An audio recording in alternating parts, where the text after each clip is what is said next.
Good Wednesday evening. Nathaniel here for the American Region Mahjong League, and we have ourselves session 6, week 2, the final week, the final few days of the season for this spring season in the league. Starting us off this evening, we are going to be opening up in Division C1 with Joseph, Josue, TC, and Taliesin.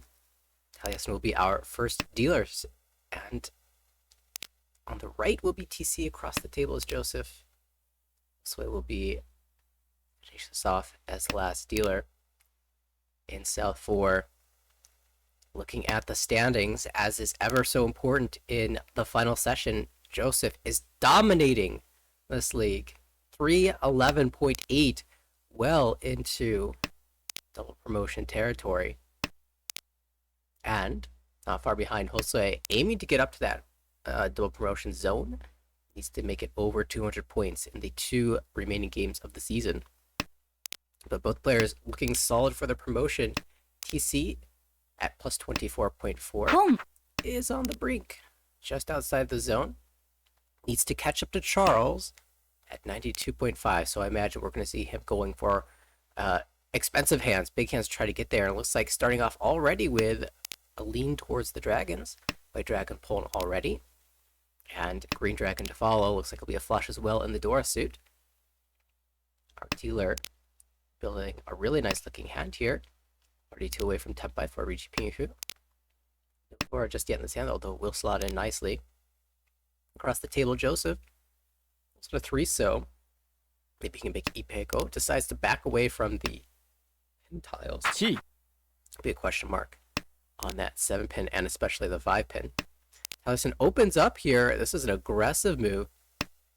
Playing for the 1-2-3 Sanchoku, and I do love me a Sanchoku, but this will really limit the options moving forward, especially with the 1 pin's gone 3 times, and maybe this is just a play for Tempai.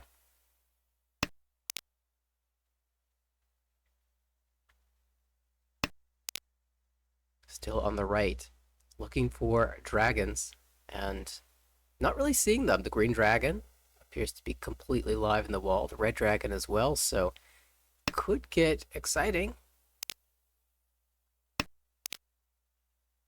There's the 5, so a triplet does make Daisang a little bit less likely. Left Josue a really nice hand with 2 Dora. And this wide Ishan 10 that can draw around the 7 pin or the 7, so if there's another Dora to be drawn, could even pull that in for Tempai. We'll switch to hold the red dragon, which is missing, and maybe suspects that that's the tile that Taliesin is looking for, but instead pulls it in for Tempai. Will slam the Richi on Shabo, presumably.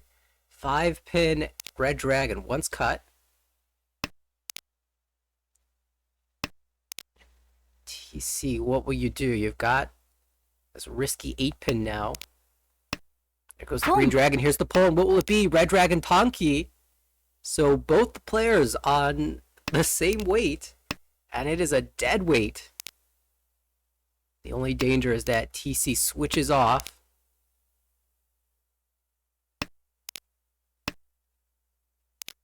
Certainly is possible if he draws something dangerous. 1 mana safe.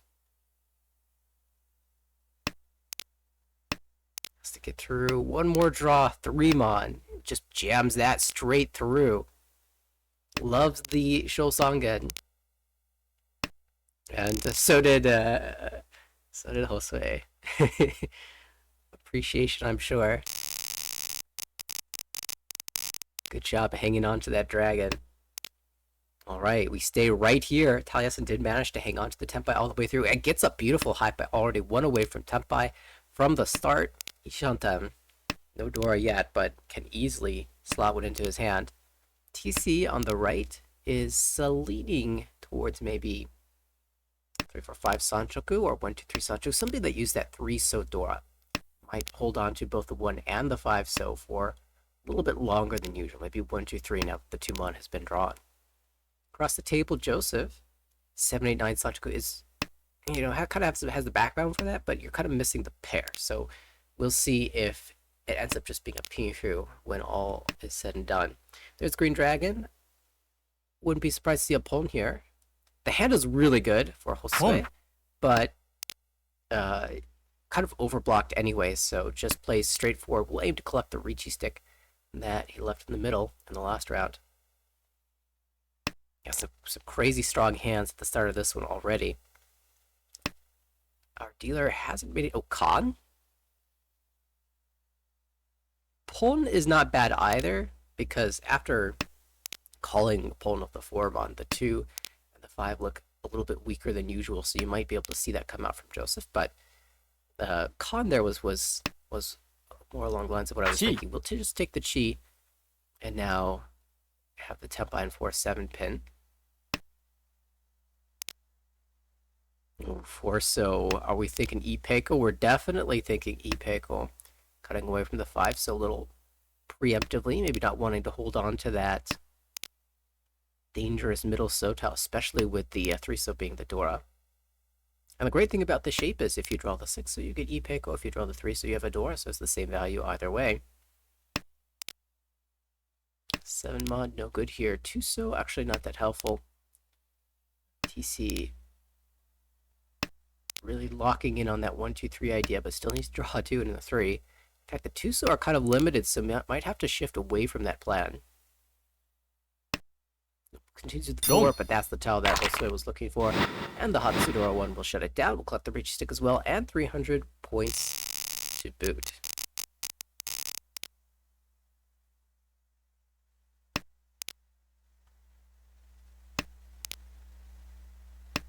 Alright, dealership will pass forward to TC. We've got 9-mon indicator, which means a 1-mon Dora. TC has one of those as well as a green dragon pair, so it could be an open hand for that Kaidora 1. It is pretty close to Tempo already 2 tiles away, so if you draw something like a 2-mon, fill in one of the worst shapes of the hands, you might just pass on the green dragon, but we'll see what happens. On the right, looks like it wants to be a Pinyu hand, maybe 7-8-9 Sanchoku. Across the way, another Pinyu type hand. Ishan Ted, actually, incredible hand. Floating the 3-mon here, just in case you draw the 4-mon for the 3-sided shape. Also floating the central 5-pin, where if you draw a 3-pin or 4-pin, you get e-Peiko. On the left, Taliesin aiming for that flush. East as well, so Yakuhai, Onitsu, and Ishantet as well. These hands have been crazy good. So I'm wondering if he should keep the 3-so here, because it seems that one player at least cannot use those lower so and does switch away, says I don't like the pin tiles, but that will give Tempai. Will Chi 3, 4, 5, wait 2-pin, 5-pin.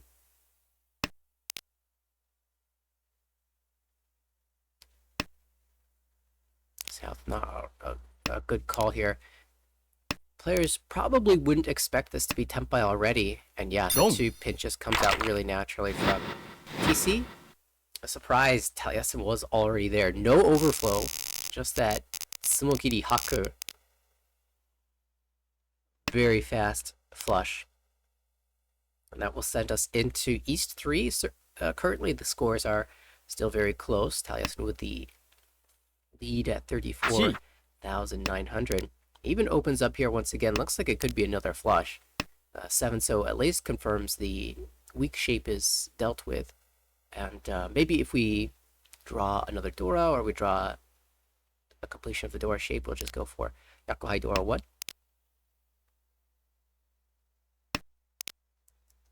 But definitely can move in the direction of a flush, so a sort of 2-sided call there.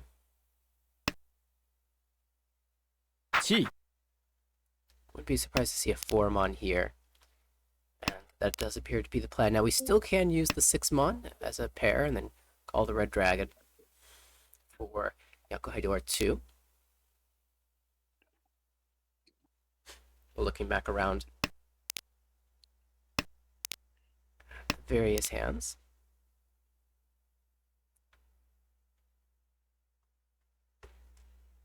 We have Joseph. Yo, welcome. I'm gonna do something for Jerry, who has just joined. Say in the co-commentary. I want to make it so that Jerry can actually watch the game.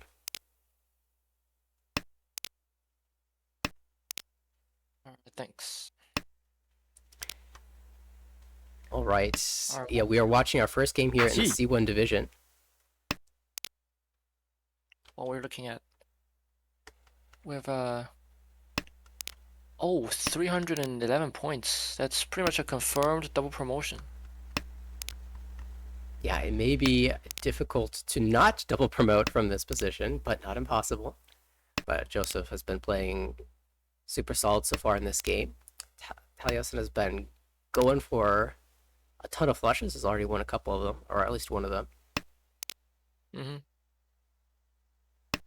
Josue is actually in an interesting position where he is trying to make that double promotion zone, currently in second place at 33,300. Oh yeah, it's pretty close.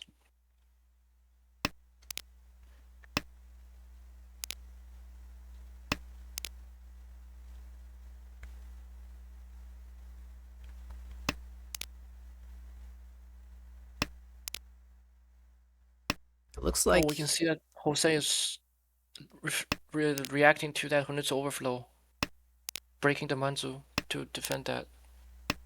just wants to have nothing to do with this. The unfortunate part for him is that he is drawing a lot of so tiles and honor tiles, so not really having an easy defensive play against this. And Joseph Yeah, as even well. Looks like he's never going to drop these dragons. yeah. Even North can easily deal into North Tanky at this point. Yeah, we see two centralized so cuts. No, not really many honor tiles discarded. The East has come out. Yeah. Gee. Well. Oh, West. West is safe, Home. yes. It's going to make a little bit of a play for it. We do have the call on the left for TC. We see the dragon come out. South just passed. If TC gets Tenpai, then Haku is in danger. Oh, Wansu is not safe. Backs away. False click. Joseph surely counting the north here. One discarded, one held.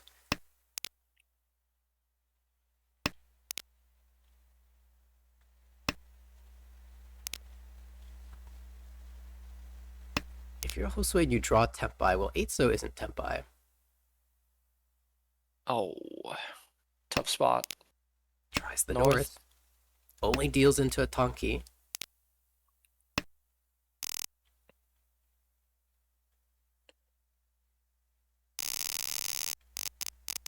I mean, I think I wouldn't call in the first place. But, yeah.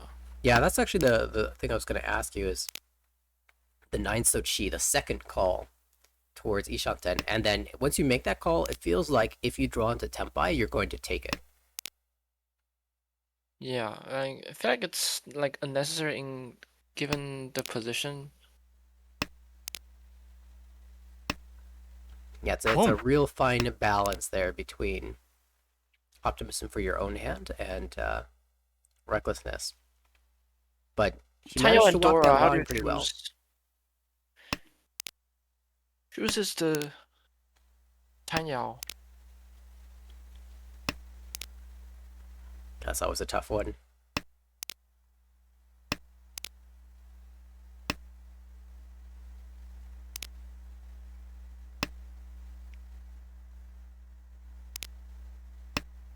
To me, it's like even if you cut 6p there, like if you draw 7p, you can enter a headless shape by cutting 3p, which is very strong.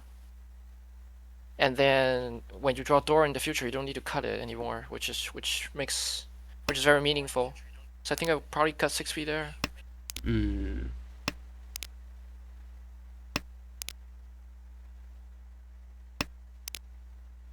Now this shape is better.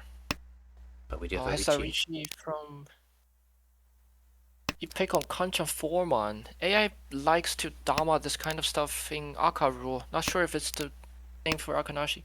Oh, upgrade! Well, couldn't know that was going to be your next draw, but... So, yeah, if it had a door, though, it would reach even the Kanchan, though.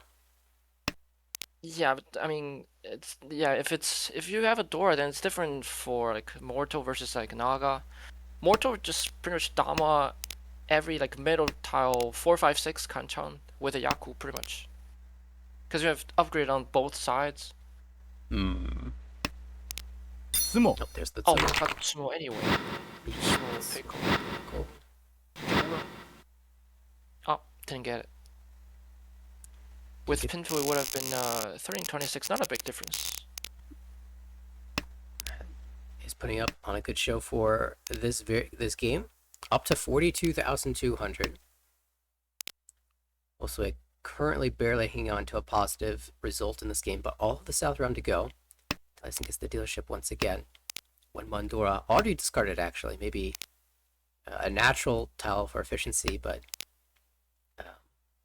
certainly has some value in retaining that. Mm-hmm.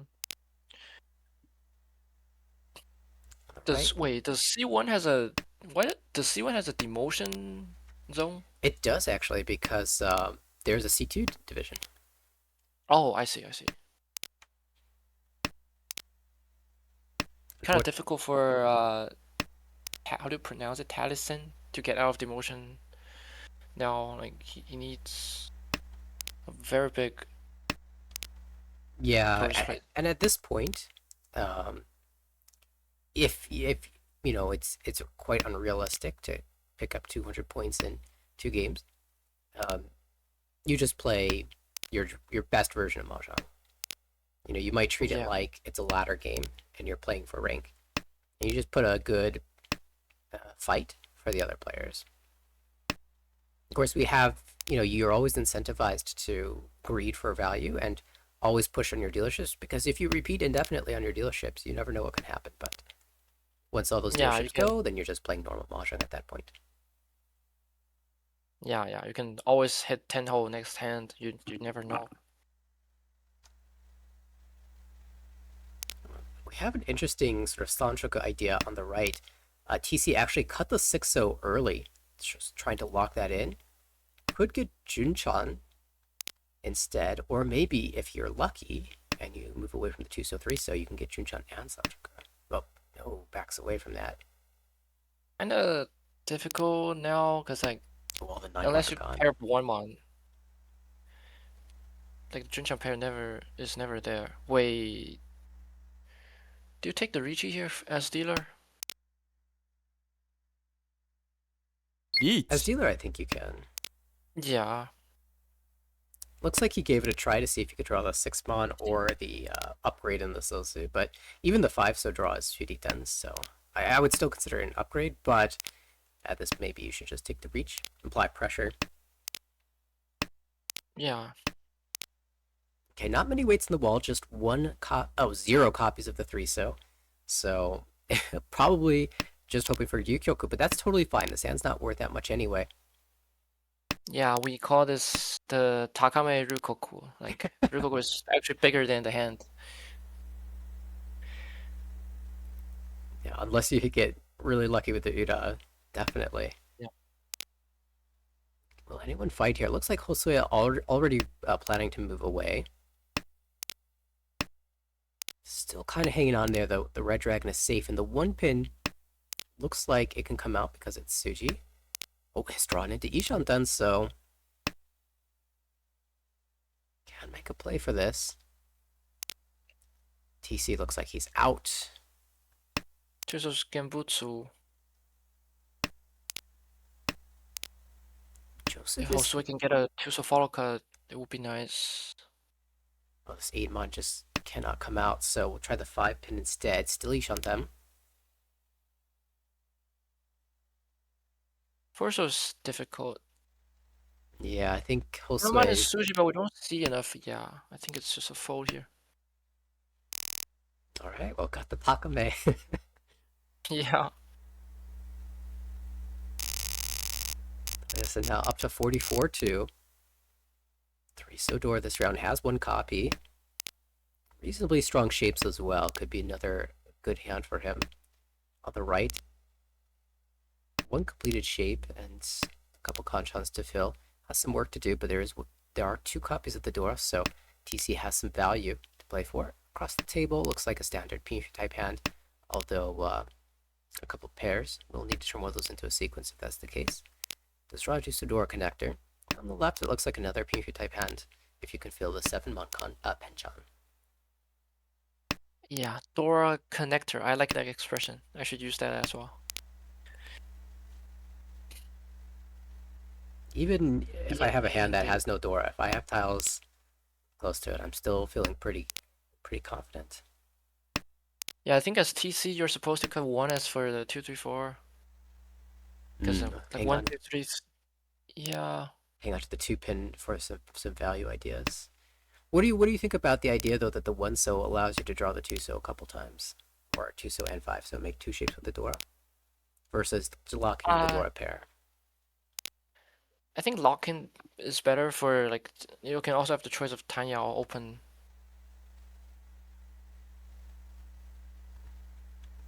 I mean, it's kind of unrealistic to rely on Dora indicator twice. That's true. Like we already see one in the wall, and very likely that other players are using the 2-so as well in their own hands, trying to use the Dora. So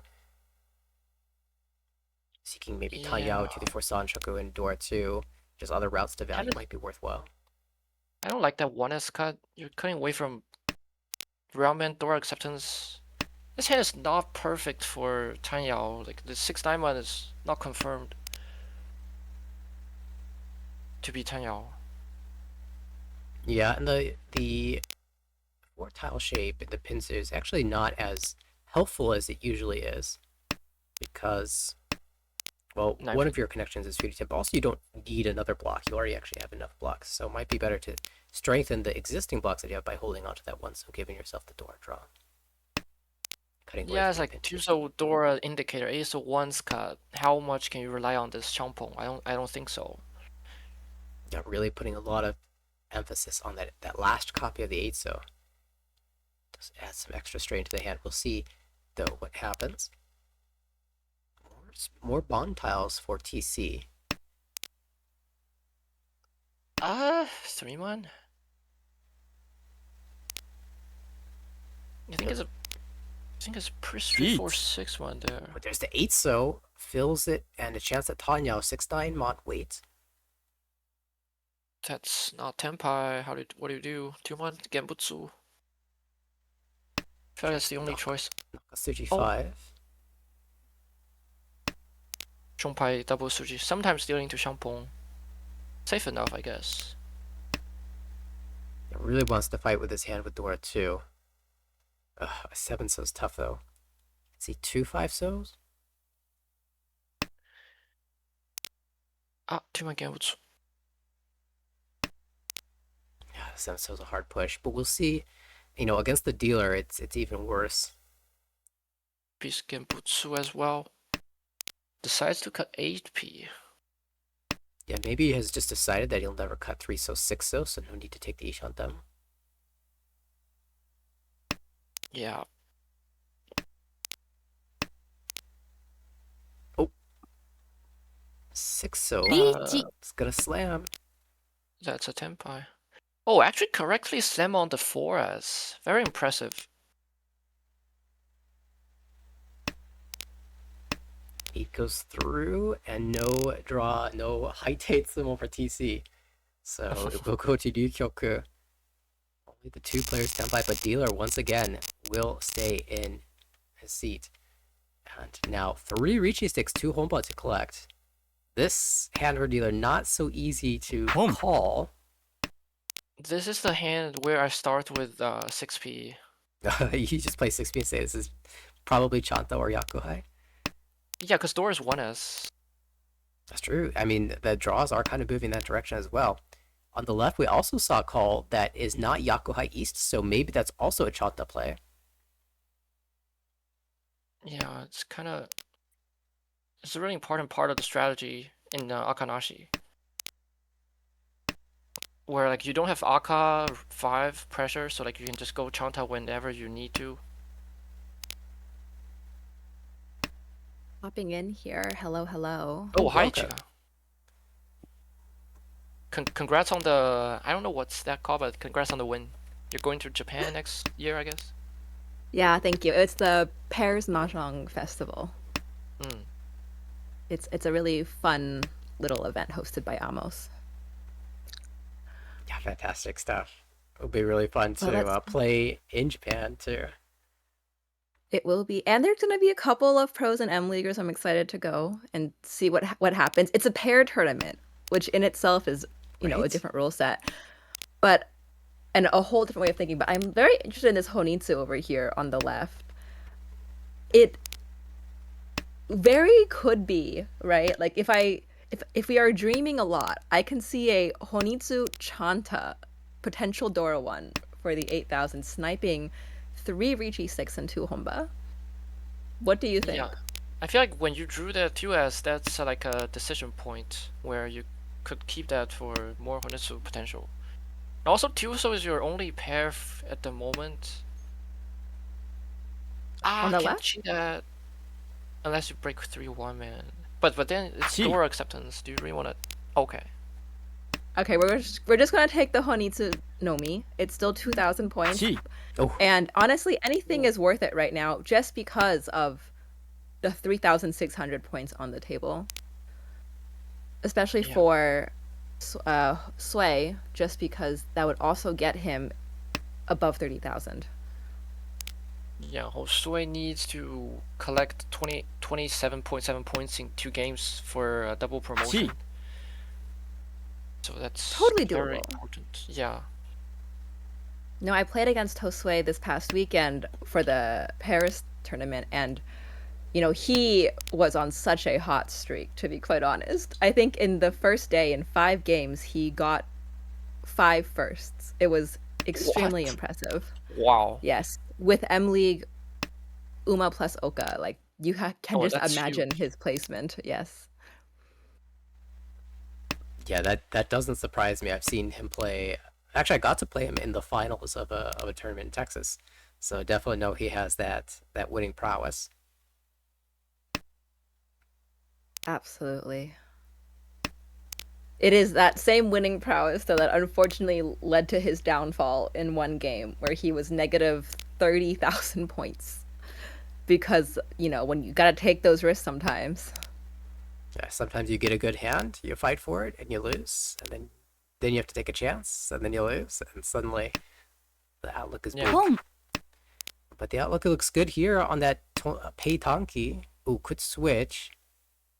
You're starting to wonder 6-9, where the so north almost- is at this point. Niso is 1, 2, 3. Naito North doesn't look is good, shown unfortunately. by- Yeah, stays with the north. There are 3 tiles left in the wall, and there's only 5 tiles in the wall. Where are these norths? That's insane. Are they? the There's door. no way they're all. You have to switch. It's too dangerous to cut, unfortunately. But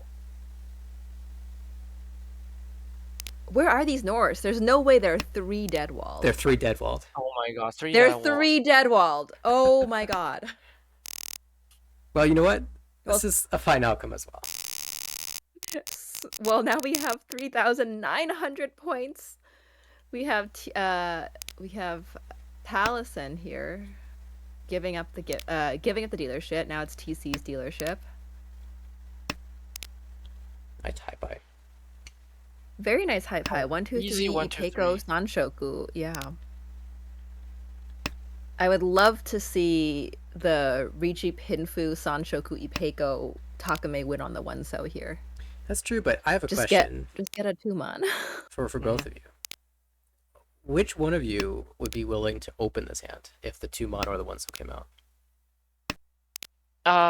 Depends on the turn number, I guess. I would open for 1-so if it was mid row 2 or later. I would not open for 2-so or 2-man. Yeah, everybody cutting 1 man early. It looks like 2 man is just there in the wall. And so it is. It just, you have to balance the need to win, right? And maximizing the points on the table at 3,900, but also your chance at dealership, because your dealership just gives you more points in general. If you win, it's 1.5, so it's kind of worth it sometimes to stay close, but I wouldn't sacrifice too much efficiency for that. Maybe just a little bit of efficiency. I don't know if that's a fair way to measure things. A little bit too much, very loose measurement words. How about... Okay, plays the Dora out. He's gonna hedge the 9-mon instead for the Junchan idea. Yeah, makes sense. Cutting I 5 was- pin, 5 pin. Oh, it gets Oh, it! absolutely. got it. Absolutely. So now I would open no matter what. Junshan Sanchoku, even open. Dealer at least 58. Plus 39. Here's a Tempai. You get a free non-dealer 330. Oh, sorry. Yeah, that's Yichang 10. What? Cutting 4p for it because 4p is twice cut. Yeah, makes sense. I actually saw a 4p as the draw. I don't know Oh. how. We have another potential Ipeko, potential Dama Chitoy on the is- left. 진짜 사실 이 팩은 Dama 하네만. You expect, with again, like you said, the 2-mon looks like Eats. it's in the wall, and the 3-mon is 4 times visible to you, so you expect the 2-mon will just fall naturally out of someone's hand. 리치. 그러니까 BTS. Well. Sway Choose- being choose- rewarded with that 4-pin cut. 롬. Immediately Oh drawing. no. But it will be the Ipot's Again. Dealin. Reach Ipot's Dora. Again, not huge in points, just 5,200, but it will be 1,100 gained for Joseph because of the extra Reachy stick from Sway, as well as the 3,900 in the middle. Wonder whether you Every cut- hand was great that I round. wonder whether you cut 7S there is like it's Genbutsu to the chase, but I didn't have enough time to figure out whether there's anything better. Yeah, a lot of times when the idea of defend against the chasing player comes because the first Ricci was early, and the second player, the chasing player, has had the opportunity to improve their hand and build something that might have a strong weight or stronger value worth chasing with. And so you Yeah. defend against the second player, their Genbutsu, hoping that the first player had a weaker Ricci. But when both players Ricci on the same turn, it's hard to say if that's actually the same logic can be used.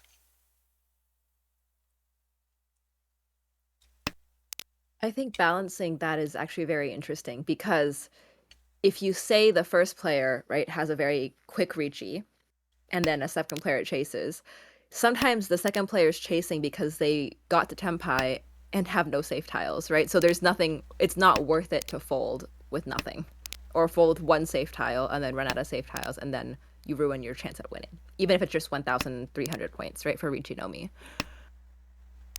You also have to consider early Riichis usually are statistically are a Chitoy, right? If it's super early, it's unlikely to be a Ramen weight. It happens, but early Chitoys are more likely. So you have to think when you're dealing into someone who is chasing, or if you're trying to deal into the first Riichi, how likely is it bigger than Chitoy plus 2 Dora, right? You have to think of worst case scenario. Riichi Chitoy 2 Dora for Ura. 홈. Or if it's me, Ricci, Chitoy, Dora 2. How could You you got to. adorable? Yeah. 9p triples up, Ramen, 5, 6, 7 chance. Wait Tempai a here second. for You just Joseph. break 8 so triplet. But if 6p 8p pairs up, it's Tanyao Sanshoku. Oh, yeah, I think really reading the Dora 7 pin. Oh, but now Tuso got pawned. Now this hand is screwed. You should have like paired up 3, 4, so for the Riichi Tanyao Dora 1 as well. Yeah. Cutting triplet is So big mistake there. yeah, your comment here looks at the fixed nature of the play that TC made. So his idea was, I'm going to lock in 2, 3, 4 Sanchoku, I'm going to lock in the Dora, and I'm going to hold a safe tile because I just don't need this triplet. But doing so, locking all that in, does limit your potential draws into Tempai, and it really forces you along one path.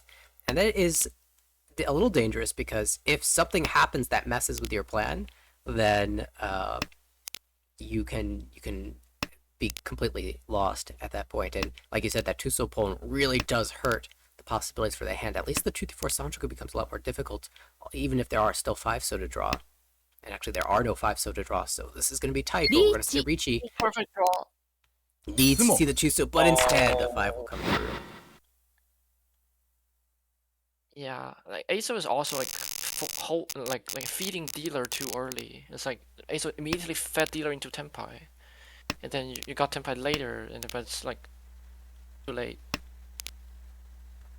Yeah, that idea is always an interesting one to me. When you're holding a tile that you think that the player next to you wants to call, and you think that they're close Yeah. to Tenpai, if you drop it early, you're not going to deal in on it, but they might get Tenpai and win off of somebody else. And then if you hold it too late, then you might not be able to drop it at all if they make progress. So the timing of when to discard it is always a tough one. General idea is like, unless there are like certain cases where you're allowed to not win this hand, like you can turn into Shibori or like fold later, you should pretty much choke the tile for your Rishi declaration, or your Tenpai last discard. Because you want to be Tenpai first, and then if Shimocha Chi and get Tenpai, the tile they discard might just deal in. Or like if like Chi, like feeding early isn't really a like a real idea, because like if they could have won that hand earlier, then that tower is gonna deal in anyway.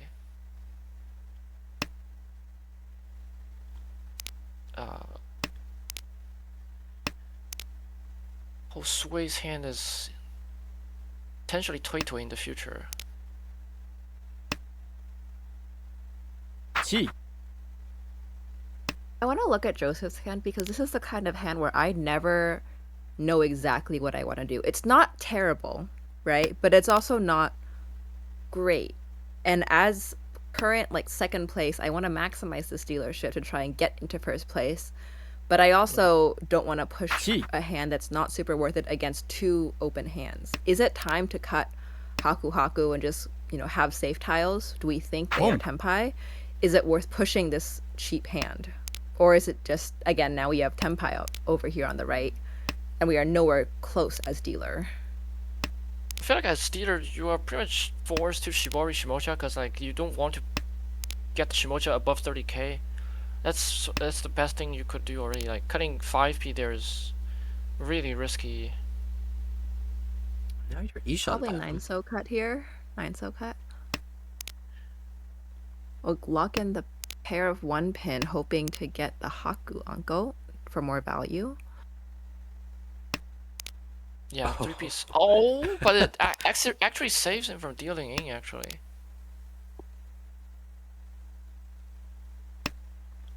How did you know? Really good wall reading skills.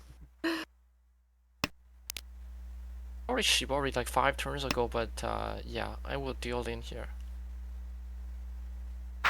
Now you're Tenpai. You just take the 1,500 points. And again, denying Shimocha the chance to get over 30k. And it will be the immediate deal in from TC. Oh, Dora 1. Yes, Haku Dora 1. And we have Joseph repeating his dealership, 600 points on the table. Dora pair, very strong hand. Yeah, I'm really interested in watching how Josue chooses to play this one with the North pair that's not a value pair, and then the Dora pair as well, and a couple Kanchan shapes. At some point, you're going to have to sacrifice something unless the Red Dragon comes out very soon. It's probably not going to come out very soon, so let's see what he chooses to sacrifice. Yeah, there's really also the very forceful way of trying to attempt Toy with this hand, considering you have the Anko 1-mon. If you draw one more pair, you could opt to try and just call your way to Toy. Yeah, good thing about Toy is like you don't necessarily have to pull on the Chun. You can wait on Chun Champo and win on the other tile. There's also Chitui Honetsu as backup.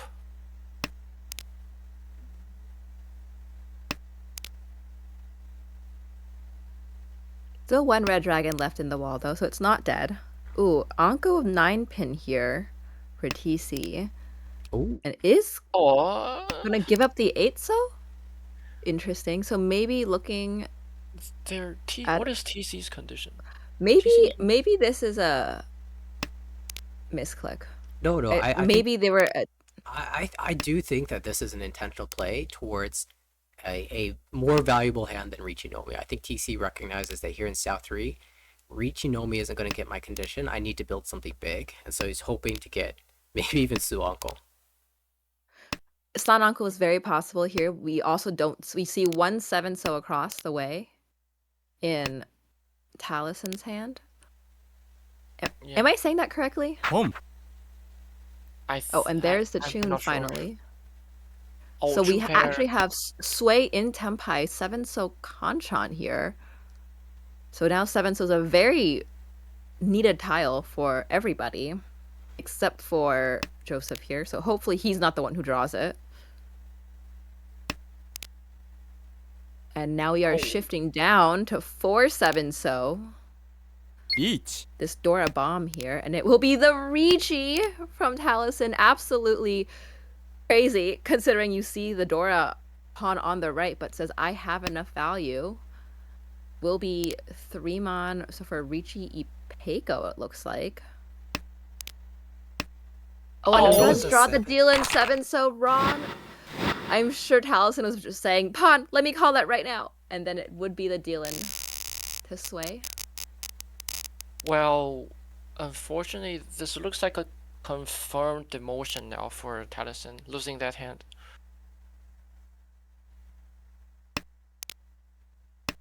Still, Does seem to be the case, but we do have Josue, now that he's in first place, could take over a step ahead of James and maybe even make the 200-point barrier in one game. Right now, looking Yeah. at a plus 23 would move him just short, but if he wins another hand, could get over 200 points. A double promotion. I think it was too early for Joseph to get rid of the Dora Chun there. Like you had the 3 pairs, 5, 6, 6, 7, 8, 9 mon. Manzu, redundant Manzu isn't really useful. Probably just cut 9 mon back and hold on to that Chun until Tenpai. Potentially never cutting it. I think that's also a playstyle choice. You know, some people do like to hold that lone Dora honor tile until very late, and others like to discard it, hoping that no one has gotten to pair it up yet.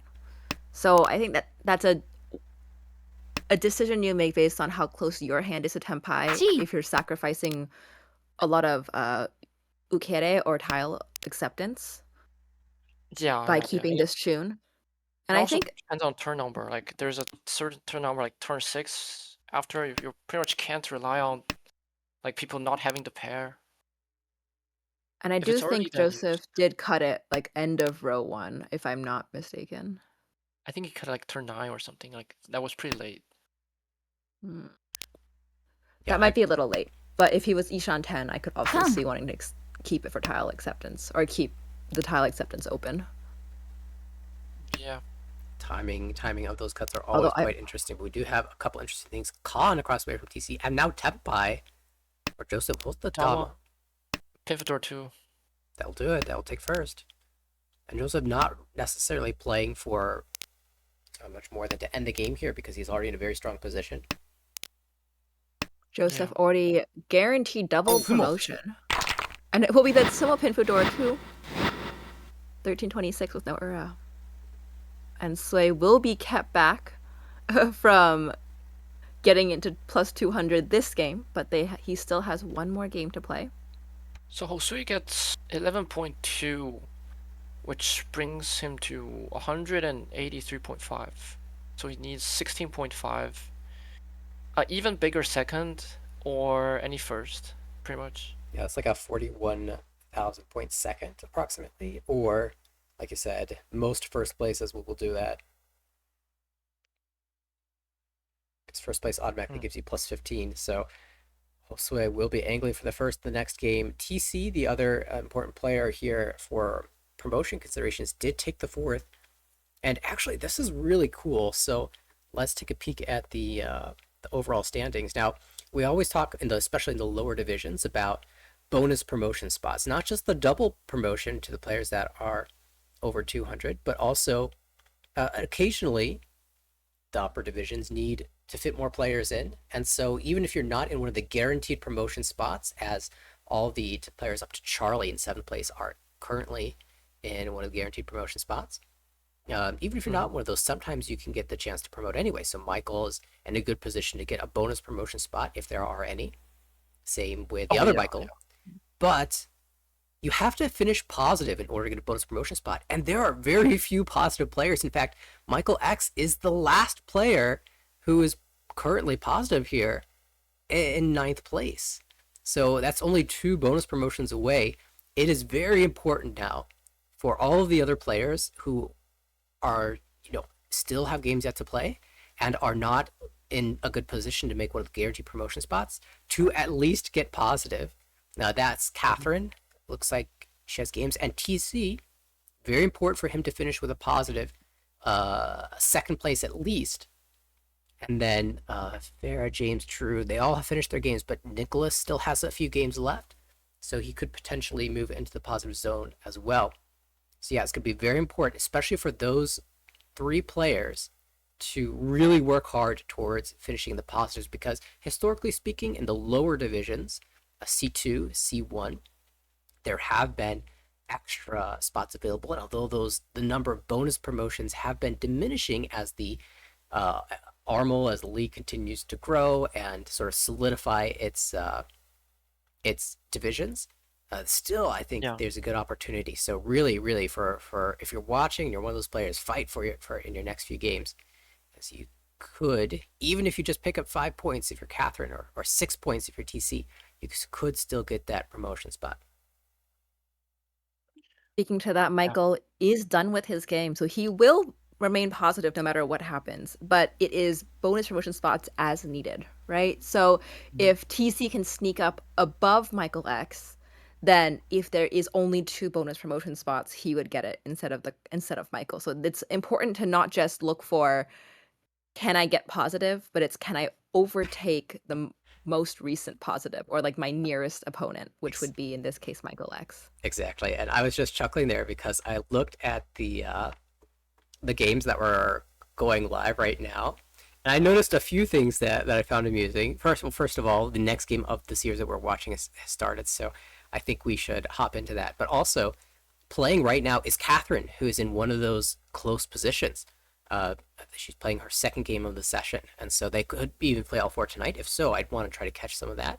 And then also, I noticed that another player that I thought would be doing commentary with me tonight is playing as a substitute. So I guess that's why he wasn't doing commentary. Oh, interesting. I guess that's like a dominating power in C League, I would imagine. The ability to get a promotion spot.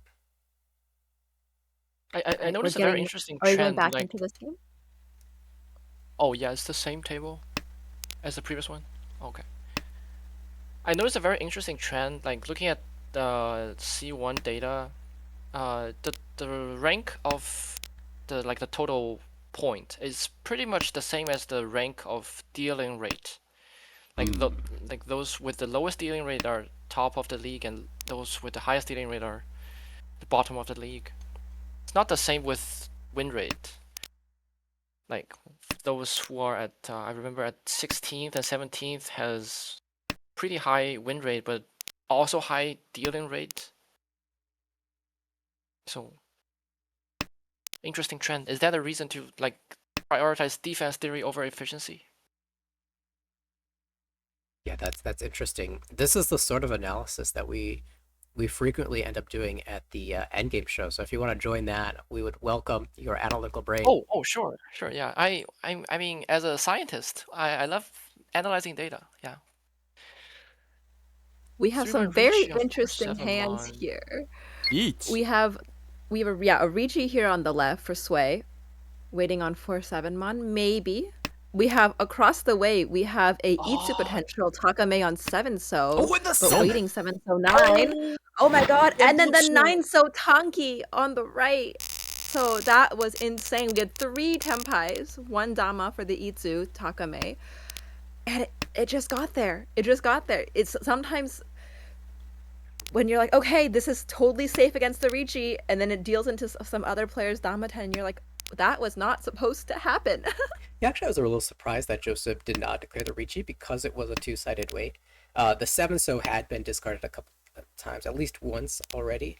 I think it was Yeah, two times once. discarded, but yeah, definitely was a little bit on the risky side. Oh, hold that thought. Okay, we've got more to talk about. Khan for TC on Dora. This is made potentially Honitsu Dora 4 over here. Wow. What a bomb to start the game off. Okay, but South is not the seat wind of TC, so the players will know something suspicious is going on. How do you play if you are Josue? Josue is the gatekeeper here. Well, luckily for I already Josue, he start doesn't folding. actually have a lot of Dora. Or, sorry, doesn't have a lot of bamboo tiles, right? You can infer he either has a Yakuhai, which you can't be certain yet, or he's going Honitsu. But based on the early 7-mon, 5-mon cut, he's probably not going for Monzu. So you have to just play, do you think he's going for Pinzu? Do you think he's going for Sozu? Oh, and now we have guarantee it's probably some kind of Sozu weight. So hopefully if you're Josue, you're just done dealing any kind of Sozu. And you will try and build your hand. Because you don't want to give up yet, right? It's still too early to give up. There's been no overflow. I already so there's gave no up like 5 guarantee. turns ago. It's like, I don't like how. What is like you're fighting a Dora 4? Like it's Akanashi. But And again, also, like, this is the LPY theory, right? Every 1,000 points you win is 8,000 points you deny someone else. Or 12 in this case would be. Well, this is now Tempai, so this could be a Okay, problem. well now I'm not sure what Josue is now doing. you I think lose Josue is 3,000 just like points because they're just gonna Hanuman scary. sumo. I will Yeah, say this. now- I think that Josue is looking at this from a meta perspective. He doesn't actually care that much about what happens in TC's hand, but he knows that if TC does win this hand, then it's going to be harder to get a first place. So he's just saying, I'm going to try to beat you to the punch, but could not beat this out. Did end up feeding the necessary tiles for TC to pull him to the sumo. And Honitsu Dora 4 is going to make it tough to get a first place. And also, I feel like even after the 6-0 pawn, it's jumping to a conclusion to think that they're Honitsu. Like there could easily be a Toy Toy. That's true. Yeah, I mean, Yakuhai was still a possibility as well, but you definitely are inclined to believe a little bit more that it's Honitsu. Yeah, I definitely think after 6-so pawn and the early middle tiles, I would say would likely either be a Yakuhai or a Honitsu weight. And I mean, you can test things, but let other players test things as well. You being the one who can directly feed, I think, is the most dangerous position. So maybe cutting away the 5-mon, 5-mon there instead. I I mean, would definitely calling the 5-on. Green Dragon was like calling the Green Dragon, I think, is a totally fine decision to try and just, again, beat him to the punch. But once you are seeing that he wants, if you discard 6-so and he calls 6-so and you see that he wants 6-so, I think cutting any more Sozu, even if it's your weakest block, is probably not the way to play that hand. I think it would be to try and Mawashi to wait on a Sozu wait, or get all your Sozu blocks and wait on the 147 or that very strong Pinzu shape he had. Yeah, I think that we see, even with the play in this hand, Josue passing the second copy of the Green Dragon. His mind is really fixed on, how do I get a first place out of this game? How do I get that plus 15, right? It says this 1,000 points is not going to be enough to get me there, so I'm going to pass on that. He still has 2 dealerships left, so would you take the second Green Dragon for the 1,000 points, or do you like the idea of passing and looking for something bigger out of this hand? I think this hand is not particularly good for Ricci because the Pinzu, if you use Hatsu as a pair, then you need 2 blocks from Pinzu, which is highly inefficient. It's better to just pawn Hatsu and cut one of the 3/6Ps to make 5p your pair, and then you can get a Kutsuki on floater on 7-mon, and then 6p. So you're saying that this hand you kind of give up on in terms of value seeking, and you look for your value in a later hand. Yeah. I mean, Nomi hands is just like one-hand hand is a big part of Akanashi. Like you don't always get value in Akanashi. Would you have a template on the left? It looks like it is, well, Green Shot? Rinshot? Maybe aiming to go Toy Toy, Yeah, I think the plan is definitely calling Toy this Toy. out a little early. Cutting Hearts was going back in Shanta, looking for Tanya, I guess. Yeah, definitely. I thought we might even see the Rewarding Hatsu cut slightly. even before the 7 mon, so that if we draw a door, we can use it. Oh, well. That's a very nice draw over here. Well, probably would not con the 5-pin, but this would be a good 3-pin cut. Yeah. Wait, not Gee. taking Ricci? Thought we would see the Ricci. I think he wants to con. I think he says this still isn't enough value. 2p fold. What happened? Did that misclick? 1 2P has to be Toy Toy. It's a...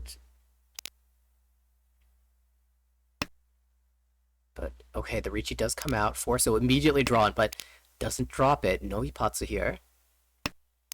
There's one Two more 7 four, shows so on the left. Yep.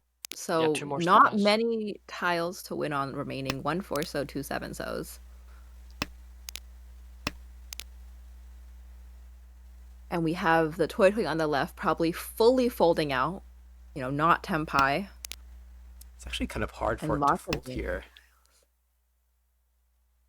It does find the... Jams out the 6-pin and then the Suji... Well, I guess Nakasuji 6-pin and then the Genbutsu 3-pin. Yeah. Now you can try maybe 5 mon because of the Nakasuji. Yeah. 2 mon and 8 mon have been discarded. Joseph, perhaps the easiest fold. That's 1 pin now as well. Well, still 3 left in the wall. Importantly, TC not cutting the 1 pin there. Had a chance to seek out a Tempai. Oh, but there's the... Sumo. Last draw! How The many last orders? one, so reached Simultáneo. No Ura will No just 4-pin. be 1,000, 2,000. But that does get Sway into at to 30,000 points, so above or at starting, I should say, Okay. and his first dealership. So That we'll was, be trying to get first place right now. Home. that was better than the Nomi, right? That was better than calling the Crit Dragon, so it did end up working out. Yeah. This is another critical hand for him, though, because, you know, it's your first chance as the dealer. You want to make something big happen here, and already somebody has opened up. Like, what is your impression, based off the Chaws you see in your hand, and the fact that Common Chaw has opened up the Green Dragons? I feel like this Gee. hand's not gonna work. Sometimes 7, 8, 9 if lucky, but then most likely it's gonna fold. I mean, as Joseph, I'm gonna go for Chanta. I don't want to cut 1 that early.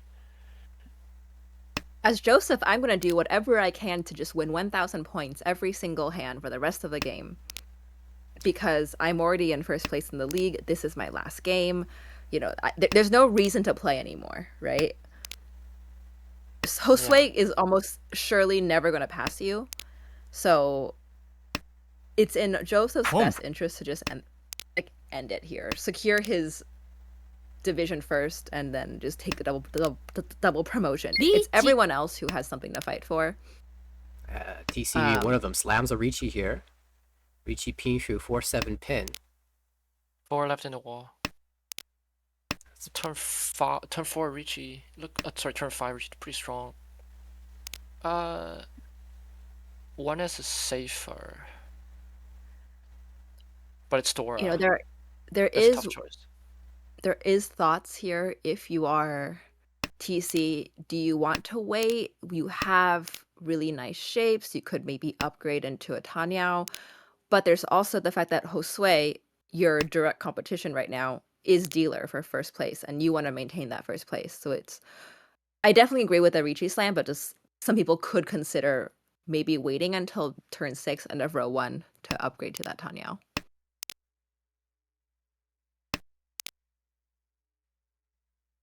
There's the deal in 4. I don't think Joseph is actually that concerned about dealing in here, because if he deals in, the game moves forward, and that's a good thing for him. So he might just keep pushing. If he wins the hand, the game moves forward. If TC wins the hand, the game moves forward, and both outcomes are good for Joseph here. Yeah, I feel like for Joseph, it's like unless it's Suwanko Tanki, they're gonna be fine. But like, yeah, Even I mean, Suwanko Tanki, like Joseph needs an insanely bad fourth to drop out of first place. Do you actually just high priority every hand like for this Hanchon? I That's think an that sounds too crazy. that's an interesting one, but then if you do that, the game lasts longer. Yeah, So if you win hands, that the game is shorter, as long as they're not dealer hands. But okay, this is actually really important for TC because that really solidifies the lead here at 42-3. TC needs to get back into the positives, and if the game were to end right here, he would even surpass Michael for 9th place. So he would be two bonus promotion spots in, which is a really solid spot. But he might try to go even further here on his dealership. Interesting choice right away by TC by not cutting 9-so from the 8-9 and keeping the 6-so instead. Maybe signifying looking for a Chanta type hand here. Oh, you're absolutely right. Almost certainly now with his 4-so. Or actually, not Yeah. Chanta, even Junchan. Sorry, misspoke there. And maybe even a 7-8-9 Sanchoku. Especially when north is Dora, like once you draw the north, you just need to figure out a way to use that north. Well, And Chanta is a pretty good way to do that. Tyus certainly has found a way to use the north. Just draw 2 of them. Oh, but 4-so tripled up. And also 1P is cut 3 Boom. times. This hand is not looking good for Chanta Junchan now. Suddenly. Yeah, I mean, at the time that the decision was made, 0 1-pin were seen, and then Eat. suddenly 3 come out in quick succession. Hang on a second, we've got a Tempai. Joseph already Tempai Shampo and wait for Ipeko. 6-man West. West is already once shown as Dora indicator, so there is only one left in the wall. But if it's drawn, very likely discarded unless someone is believing that it could be the Shampo and wait. Could have waited one turn for the for the Ramen upgrade, the 4-7-man. Oh, found the Oh, last 1P. but- Yes. This is a push TC. signal. Ada's push. Boom. Oh, but the 8P is gonna get shut down by Josue. And it will end TC's dealership. Yeah, we've seen some really tight play here as the game sort of balances between these aggressors. A little Karagiri play right there from Taliesin saying 8-pin is dangerous, but I don't want to cut it quite yet. Didn't want to keep the pair, also interestingly enough, since he had a pair at that point. Mhm. Actually, I wish I could go back. I want to see what the hand shape exactly looked like when the 8P decision was made. Oh, but very nice 3-so Penchan over there for Joseph Phil. It's I think I can tell you from memory. It's 4-4 pin 7-8 pin and then 2-2 2S 3-4 5-6S. So it's like a round pin, and then if you reach it, you break the Sozo to wait on 6-9P. So it's like a 3-pair fixing.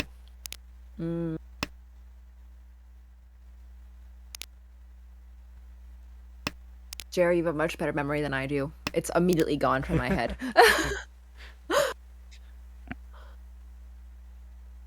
Yeah, this is Board state and all, except that one pin was dead. That's all I remember. This is another wild one where TC's got Shinitsu in the Dora suit brewing, and then dealer is Ishanten. Joseph on the right is Ishanten. How about Toyman? Are you also Ishanten? Not quite. Now they're Ishanten. Now it is. Kanchang Ramen. Yeah, this Well, is. this dealer Ishanten is really bad. Well, 6-0 helps. This helps, yeah.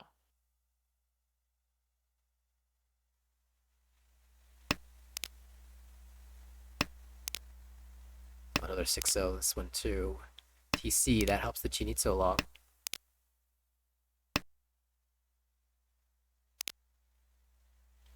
If you are Josue and you draw 9-so, are you slamming that Ricci? What is Josue's condition again? I I think you pretty much have to reach anything for first place. Because the second is not big enough. It'd be Ricci, Ipe, Godora. Con 3-mon. Tempai. Oh, doesn't take the Tempai? Oh, Go for Chinitsu Greed. absolute Wow. greed. Actually, there's a very funny clip from the last season of one of the players in this game. Actually, it was Taliesin who had a similar idea. It was like a Shinitsu or Honitsu. He said no to Tenpai, played for Toy Toy instead, and got all just everything in the hand. It was incredible. Here's the Oh, But I believe this Tenpai. will be a Ricci over here on the right for Joseph, waiting Dora Tanki. 8 so Tanki. Surprisingly, Denied the the wall, 1-4 so. despite the It's fact that actually Hosue is doing Honetsu, oh sorry, TC was doing Honetsu, there are actually 2 Dora in the wall. Quite a read. Yeah, but I mean, you No. certainly don't want to drop Gee. a Dora and then have it get called by the Chinitsu player, so it makes some sense. Yeah, 6-1 is double Suji. This Kanchan 608 is also twice in the wall actually. Yeah, the 6-weight from Sway is interesting. I Just think finds it. probably. Oh, never mind. I was gonna say maybe was a bit dangerous because you don't know what the person on your right has in his hand already, but finds it. It's fine. Just sumo. I mean, this is big now. That collects the Ricci stick as well and kind of chipping away at this lead. Now, Josue, 6,800 points away from taking over first place, and that will definitely be enough. In fact, if he wins 6,800 points and doesn't get first, gets second instead, he'll still have enough points. So really, the goal is just pick up 6,000 points somehow. Yeah. Well, this is not the hand to do that, I feel like. Well, he still has a Josue. dealership. Yeah, You that'll know, be the Josue goal. If it's still not this has one, a then that's all right. dealership. It's not this hand or nothing. All right, but it gets intense here. South 3, so really important round in terms of positioning. And this is a round where if TC gets into trouble and drops out of first place, then the all last becomes quite interesting as well. But right now it looks like TC's hand looks pretty good there with a South pair. Yeah, TC's hand is just too good. How about the one on the left row? Allison. I think Yeah, having you're two supposed to Dora, cut potential 7p toy there. potential G toy. Cutting ramen, that's Gee. early. I'm actually debating, if you're Allison, if someone discards the West, do you call it and just commit to Toy Toy? You already have 5 blocks or five pairs. Or do you wait and try and get to Chi Toy Tenpai? I mean, you're only one away. That makes the decision here. Well, it I looks guess like. the decision has been made. It is going to be Toy Toy. Yeah, I'm more happy if I start with 6p pawn. Like starting with because 9 pawn, 1p pawn is like relatively easier to get. So because it's like your hand is Chi Toy E Shanten already. And then if you take the pawn, you're back to like Toy Toy 2 Shanten. Yeah, it's always a tough decision in my head. I think maybe it's okay to pass that first 9 so. But if you see a 6-pin, I'm kind of inclined to call it. And if you see a West, I'm kind of inclined. Well, then Yeah, I'm West just is kind of one of giving the my hand more- that early. Toy Toy, we don't have Yakuhai or anything like that. It would just be Toy Toy Door 3. It's I tough. always feel like I get backfired when I make that decision, where I'm like, okay, I'm not gonna call. I'm just gonna keep my Chitoy Shanten. But then I see like 3 back-to-back discards, right, of like the tiles I would have Right. called for Chitoy and for Tanya, or sorry, for Toy Toy, and I'm like, gosh darn it! And then the times that I make that decision to call for Toy Toy, and I'm like, because I have like 1 Onko, and I'm like, well, also darn it, they never come. And it will be the 6p cut. Even though 2-pin Gee. is once cut already, Talison's like, this 6p is probably going to be a harder tile to get later on. And little does he know, TC also needs a 2p, but will be cutting it for safety Wait. now. Keeping save 7-mon? Not sure why 7-mon was kept instead of 2p, because could have had the Ipeko upgrade. But now we are this shop very was- obviously Toy Toy Tenpai. And it's nuns, like, no 1ps are out. Impossible to use with the pawn of 2ps and the once cut 2p in dealer's discards. And 1 West still in the wall. Mhm. This is juicy. Oh, with 5p punishment? Dude, just pawn north and go Atozuke here. Also notably, we could have seen the call for Tenpai from the dealer. He declined it. did not call the 6-pin into Tenpai. Yeah, no idea what's happening here. I think maybe he's decided that he doesn't want to be Tenpai here. And just let the game. Oh, Khan? I was just gonna be. But Is this we something know that- he probably can't wait on Formon. That's right, so it's a it's safe safe. tile. Yeah, format that also obviously doesn't deal into Toy Toy, so yeah. Yeah, this is actually not an easy hand for Hosui to play because if he deals in, that makes his condition harder for all last. But at the same time, he's Ishanten for Duartanki. I think it depends on where where the 9-pin is. Yeah, I'm Forsto looks interested to relatively see safe what twice happens if already. Hosui draws the 1P. Oh, Sumo. there's the West. Oh! It will be the West Sumo for Toy Toy Dora 3. That's the big Mangan. Luckily for Josue, it's only 2,000 points and not the 4,000 points. But now Josue has to make up, again, 6,000 points somehow, right now. All right, conditions for TC: don't drop below 30,000 points. Conditions for Hosui: either take first. Actually, it just kind of needs to take first no matter what at this point. So take first. Yeah. Yeah, Take just first. infinite dealer continuation or wins 41,000. pick. Those are the two Yeah. most important conditions on this table right now. So those are the ones we're going to focus on. Yeah, 41,000 point second is no longer possible. 8 terminals for TC. Kokushi to finish the day off, finish the season off. Well, Hosui's gonna cry if they actually got the if they actually got the Kokushi. Josue will only drop to 3rd place, worst case scenario here. Wow, Talison's hand is too fast though, and they don't have a condition to get out of demotion, so they probably just win. I guess win anything. Yeah, that's a fair No, way to play. I've made this decision before when I was so far in the demotion zone and every other player on my table had conditions. I actually just, that whole last Hanchan, I just didn't play. I didn't deal in necessarily, but I made the conscious decision to let this not be my fight. It's like some people consider it like a manner, like when you are when your condition is irrelevant to the table, you just fold every hand. Some people consider it like a manner stuff, but Like there's no need for me to win this game anymore. So I would rather Yeah, like- let the other people play their conditions. yeah. Yeah, I do think that it kind of depends on the context as well. Mhm. Like if it's a Yeah, head-to-head definitely depends on battle, context. playoffs just between you and the other 4 players at your table, that makes a lot of sense. In a broader perspective, when there are, the result Yeah, of this game affects other people at other tables, it's a little bit different. But it's hard to say, what exactly is the correct thing to do. Yeah, it's really hard because like in the playoff, you definitely you need to respect other people's conditions. So you should fold every hand, but then in this kind of league setting, it's kind of unfair for other tables because you're kind of giving other people on your table the advantage because Right. you're facing one fewer opponent.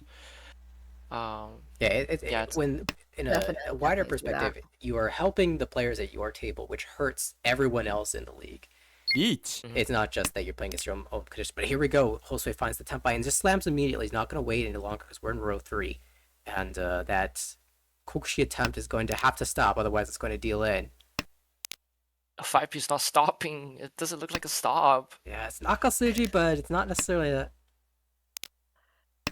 7 is a another push. hair Okay, we're down. going for it. Former's in Well, trouble. with the 7 push, the Formon looks great. Or did the 7 come Does across through not- Toyman, I think, I mean, so it actually this was is- safe. This is the kind of hand where you also want to Dama because you can do Oh, the- just sumo! Never mind. How about that? Yes, Sumo. But you need to hit Ura. No Ura. Oh no. The But condition it's is okay. still We not have another hit. chance. We have another chance. We can still get first here with a potential Ipeco right now on 7-mon draw. No one else's hand. Actually, okay, I take that back. Taliesin has a pretty decent hand once again, but no one else has a very fast hand. So I think it's possible. Do you guys dama that last hand, like dealer's hand?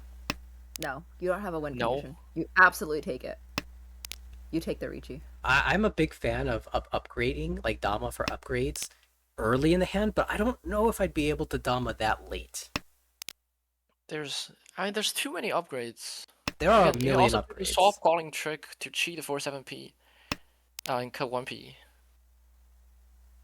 I don't think upgrading to Tanyao by opening the hand would ever be worth it in that situation.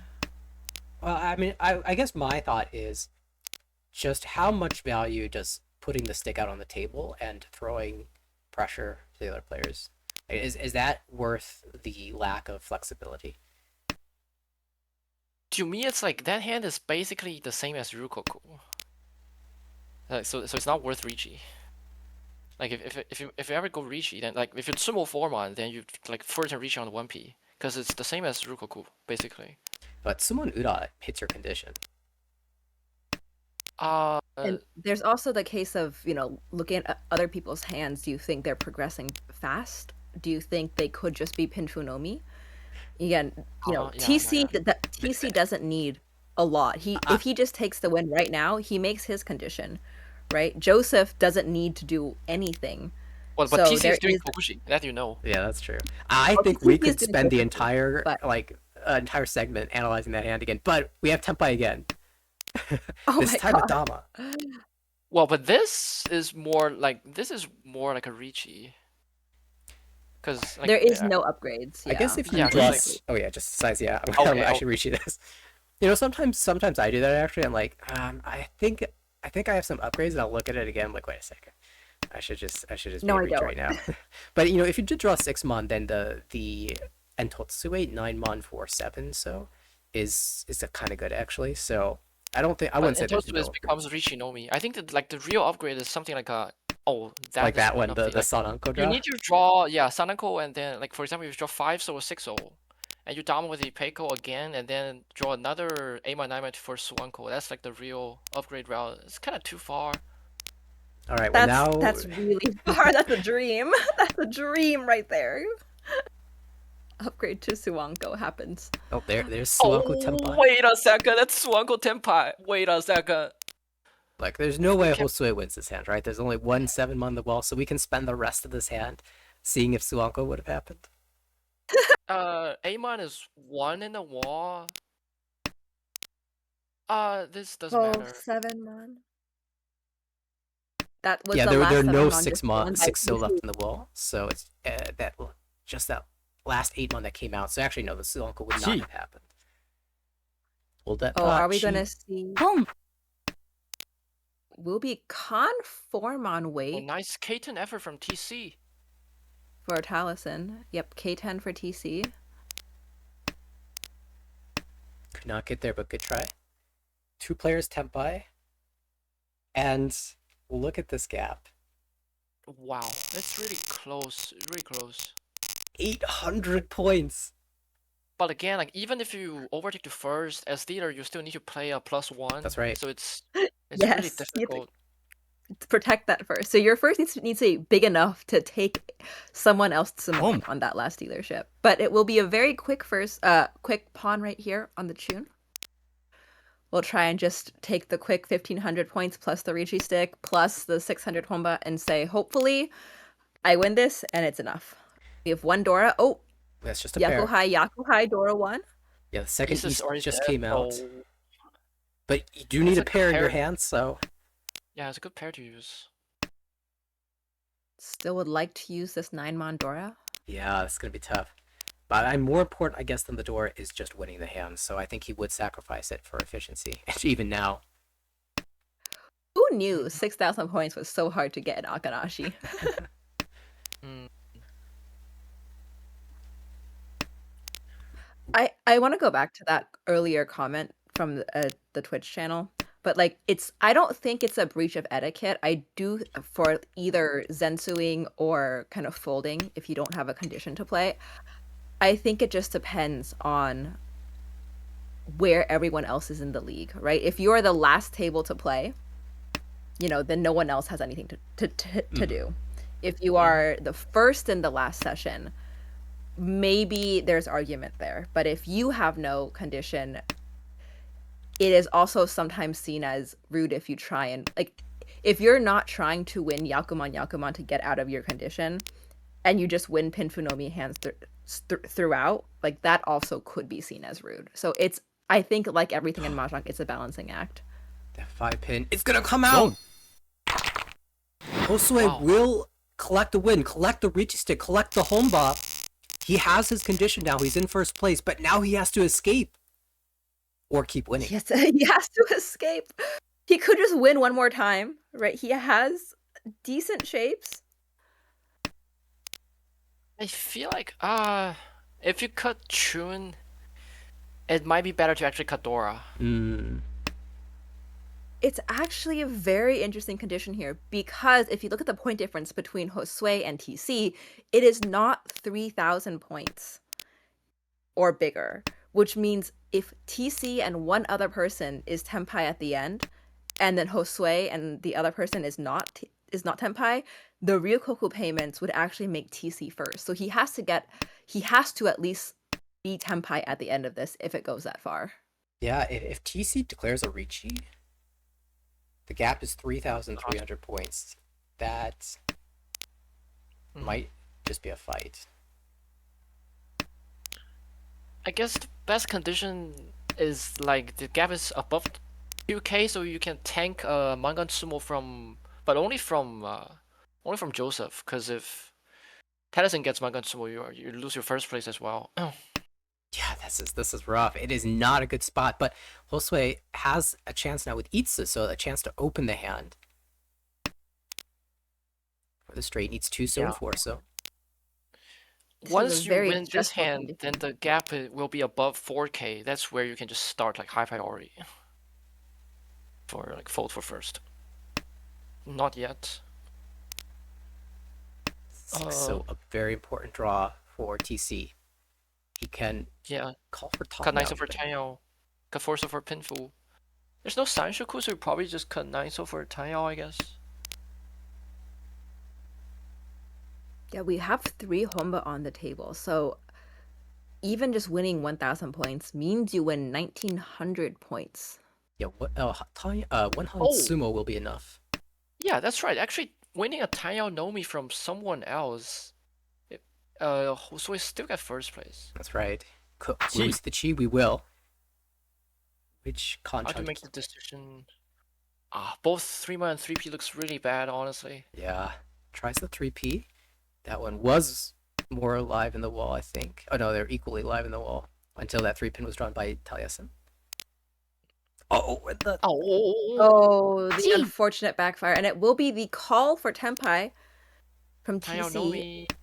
With the 7. It's close. That's promotion. That's promotion, right? I think so. Let's take a look at the finals here. Oh my gosh. Plus 24.6 for Josue. Congrats, Josue, for double That's promoting. it. Congratulations, Josue, going from C1 all the way to B2, I believe. Yep, C1, B3, B2. Should that spot be available, Josue is in line for it. Joseph also locks in that monstrous first place, and TC confirms a positive finish, which was the important thing for him. So everyone at this table meeting their condition there at the end. Whew, what an all last. That could have also been what TC was thinking, saying maybe I don't need first place, but I need to maintain second place, right? And did not want to risk the Mangan Sumo potential from Joseph. Yeah, absolutely. I mean, there is no reason to force a first place there since, well, okay, there's a little bit of a reason because there are other people that tried to make it back over into the positives, including Catherine, by the way, who did get a nice big positive score. I think she might have even taken a first place there to jump ahead of what TC will be now. She did indeed. It just updated. Very nice. She still has 2 more games to play. Yeah, so TC, I mean, definitely would have preferred a first place to prevent other people from eating into those potential future bonus promotion spots. However, most important is to put yourself in the right position. So confirming a first place there is fine. If he could have gotten the win off of Josue, he certainly happily would have taken that to confirm the first place. But you don't pass the round there when it's meeting your conditions. So just well played by everyone there at the end. Yeah. Also, like sumo is also enough. Yeah, sumo also enough for sure. You would go for that Tanyao Nomi hand. And also, it's like they are because Michael S and Catherine still need to play 2 and 3 more Hanchang, so they could. There's also a possibility that they drop. So, like for you, it's like you are at least 10th place. You could even get better, like automatically because they might drop. Absolutely. Yeah, All I was right. talking about the stealing rate trend. You see, like top of the league is like below 10%. In the middle of the league is like 13, 15-ish, and the bottom of the league is at 20%. But it's not the same trend for win rate. Like you can see this 16th, 17th win rate get highlighted as well.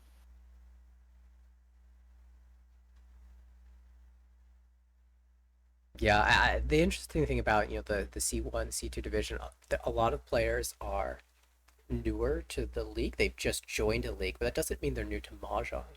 And I think we're Yeah, seeing up here at the top, especially of this division. I mean, actually, I'm not if you that can get familiar with if Joseph. if you can get a 24% win rate and a 9.2% dealing rate, you're definitely not new to Mahjong. Absolutely. Well, we got to see him play 12 first places, just insane. We of course all know Josue, who has been doing Mm, quite well in the West Coast there, uh, in yes. live tournaments. Ray, I know personally, is from the Chicago area, my area. He attended the World Ricci Championship. Uh, Hmm. Mark, Carter, more players that we've seen have a lot of experience. Carter also from my area. So definitely good to see that, you know, players, uh, that the correlation exists. The players that have a lot of mahjong experience do tend to have that low dealing rate, and that low dealing rate is correlating to strong performance. But that doesn't mean that having a more aggressive playstyle won't get you there. Certainly, having a good eye for a balance between offense and defense is helping a lot. It looks like in the C1 division. Yeah, balance. After all, everything is a balance. Okay, we Speaking of balance, there's one M League player whose nickname is the perfect balance, who is Matsumoto Yoshihiro Mhm. from Team Shibuya. He's gonna come to Las Vegas. He's actually in. Oh, he's on the plane. I think he's on the flight to Las Vegas. And in very interesting, World Ricci translated his book. World Ricci came up with this idea of World Ricci Publishing, and they've translated 2 books. One's from Matsumoto, one from Uchikawa Pro. Yep. And the book by Matsumoto is named uh, Balance Your Game. So yeah, balance is the key. Yeah. In That's addition to having chapters about various types of balance in terms of building your hand, playing for value, defensive ideas, it also has some personal sort of essays about his life and his transition into playing oh, mahjong that should be an interesting yeah. read. So I feel like that book by Matsumoto is I would say the difficulty is a little bit beyond intermediate. Like that's not a introductive like an introduction level kind of difficulty book definitely. But the Uchikawa book is actually very good for beginners to read.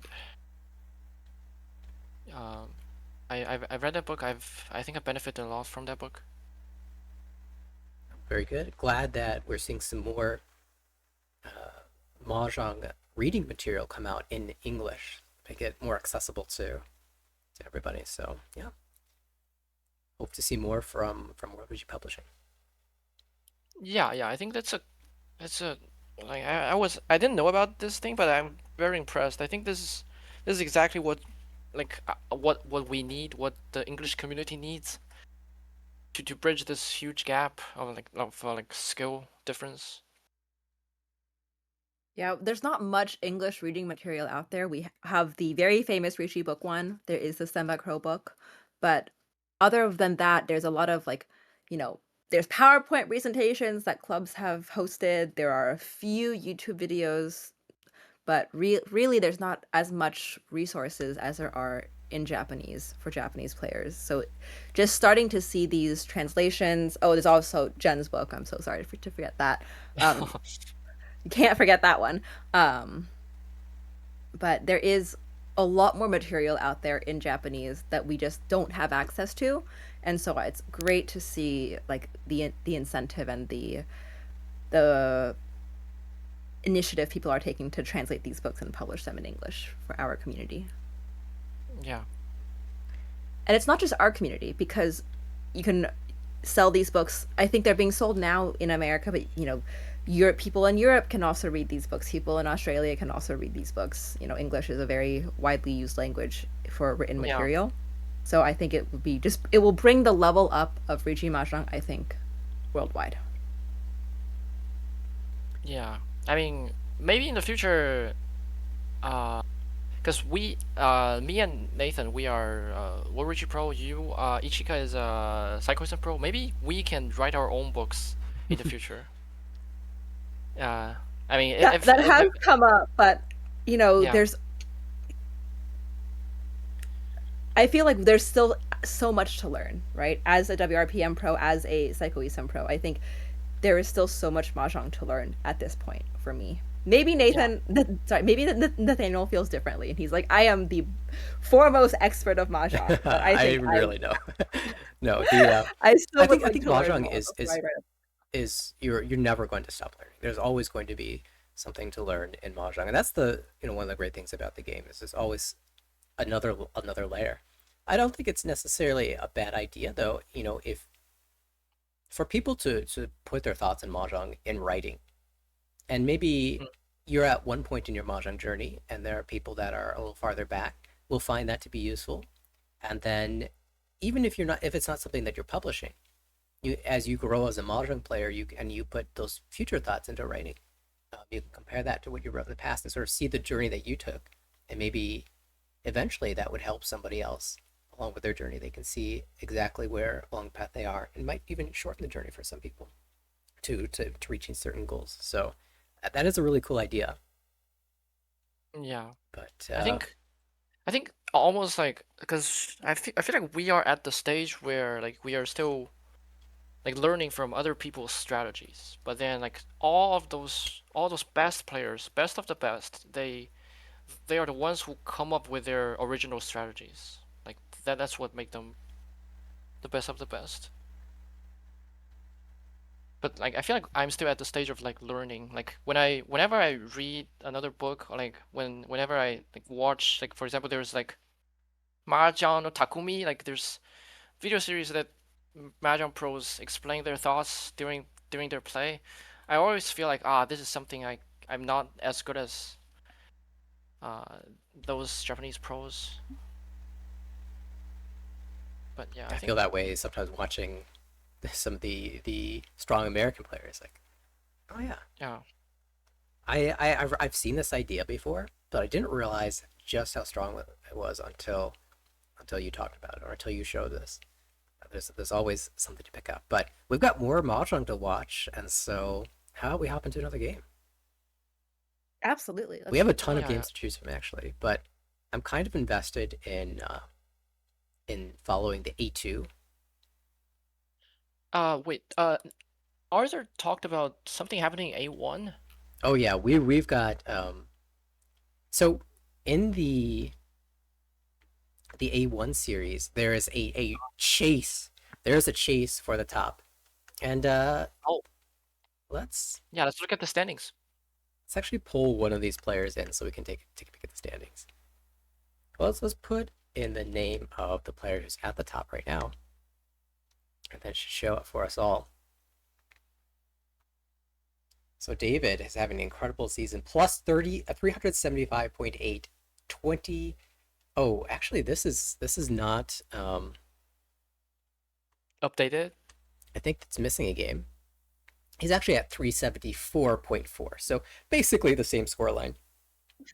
22 games into the season, and honestly, he was is a big step. Yeah, towards like securing first place. he was 110, 120 points ahead of the closest competitor.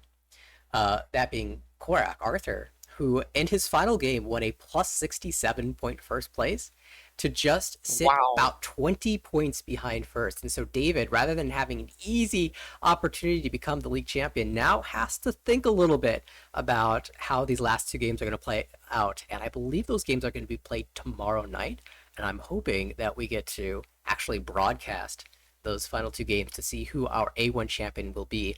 Will it be David confirming the beautiful season that he's had? Or will be Korak having another incredible season? I mean, plus 350 points is well beyond most scores in most divisions. I mean, the record, I think, is not even up to 400, but David has a chance of hitting that mark, and Korak got, within 50 points of it. So both players are having an incredible season. Both are deserving of being the champion, but we will not find out who will earn that title. If Korak does manage to claim that, he will be the first person in Armel not just to go back to back, but to win 3 consecutive seasons in A1. It would be an incredible accomplishment. Wow. And for David, it would be his first A1 title, division title. So it will be an incredible showdown, and I'm going to try really hard to make sure that we get to watch those games on stream tomorrow. Interesting. Yeah. I unfortunately can't join because I think I'm on the flight to to Las Vegas, but yeah, it will be a really exciting game to watch. I mean, this do we have like a special name for ARML champion? Because We give like for example for Psycho Isn't right? Like the champion is called Psycho E, and then if you win 5 Psycho E, you're called the Eternal Psycho E. I feel like just 5 total. yeah, 5 total. It doesn't have to be consecutive. So should we do something special if someone gets 3 consecutive? I mean, that seems just beyond comprehension. Yeah, but maybe yeah something like a Eternal Armor Championship. Yeah, we That already title have is pretty Eternal A1 player if you stay in A1 for 10 consecutive seasons. Oh, And Korak is actually interesting. already an eternally A1 player. um, Does that mean he can't demote, or is that just a title? it's just a title. He can demote, but he will always be A1 in our hearts, even if he does demote. Oh, Eternal A1. Oh, interesting. But I actually didn't know about this. yeah, there are a couple of awards. One is the Ladder Award for finishing a season without any fourths, which actually David was very close to getting this season. Korak as well. Korak has finished with only 1 fourth place, but David almost had that goal. And yeah, it'll be exciting to see if we come up for anything. If you keep winning A1 enough times, but we're definitely in the hunt for the back. Yeah, it's really interesting condition. Like not losing, losing less than 20 points in 2 Hanchans. How do you do that? If I think like let's say if I'm the team manager of an M League team and there's like one person I can choose, whoever to try to accomplish this, I would definitely choose Oi Takaharu. I think he is the person that I trust to do this. Like he's so experienced in like these kind of like battles with a certain condition. There are so many like so many more things you need to consider. Like those standard like chases, sometimes you just cannot take. Like sometimes you need to sashikomi into a certain like player with a smaller hand just to prevent losing more points. Or There's so many maybe more support strategies. somebody else's hand to make sure that the dealer doesn't get to Yeah. repeat, and so on and so forth. Yeah. Yeah, really exciting stuff. But we'll find out tomorrow. We'll get to talk more about the strategy behind that when we get to that day. We still have more games happening today, though, and a couple new ones have just started. There's a B3 table with Ichung, Steve, Ravan, and Cameron. And then A2 has also started with Noel, Kate, Mark, and Garth. Also recently started was B1 with Caleb, Dylan, Zalong, and Andrew. Do any of these tables speak to you? Is there a table that you want to see? Is it possible for you to stream the like the? Oh, I mean I can watch. I can look at the names in the Discord channel. I guess. That's right. Let me look at the names. If I anyone, Okay, so am sorry, I personally have to interested hop in the off. A2 game because I in previous A2. How about Ichika? I'm sorry, I have to hop off. My roommate's flight just landed early, so I have to go pick Oh, her up. I'm so sorry. But oh, I will be safe watching in travel. the car on the way over. well, maybe listening in the car. Listening in Yeah, the yeah, car on yeah. the way over. Very good. It was excellent doing commentary with you again, Ichika. I'll see It's, you maybe it's tomorrow for the Maybe A2 tomorrow. games. Who That'd be knows? great. All right, see you guys. See All right. Well, I guess we will hop in. Thanks again to Ichika for doing joining the commentary team. Let's. Well, this is the last A2 game that finished up. We had Noelle top the charts, plus 34.7. She's actually leading the division. Mark stole a second here, but it was a negative minus 1.2. Kate minus 7.9. Garth minus 25.6. Kate managed to get escape last place by winning the final hand of the game. And so, I'll they'll be playing I'm again. gonna put Noel's name, I guess, to switch the standings. Yeah, go for it. Thank you. Who else is in this game? Kate, Mark, and Garth. So, we are going to be looking at a promotion race in this battle.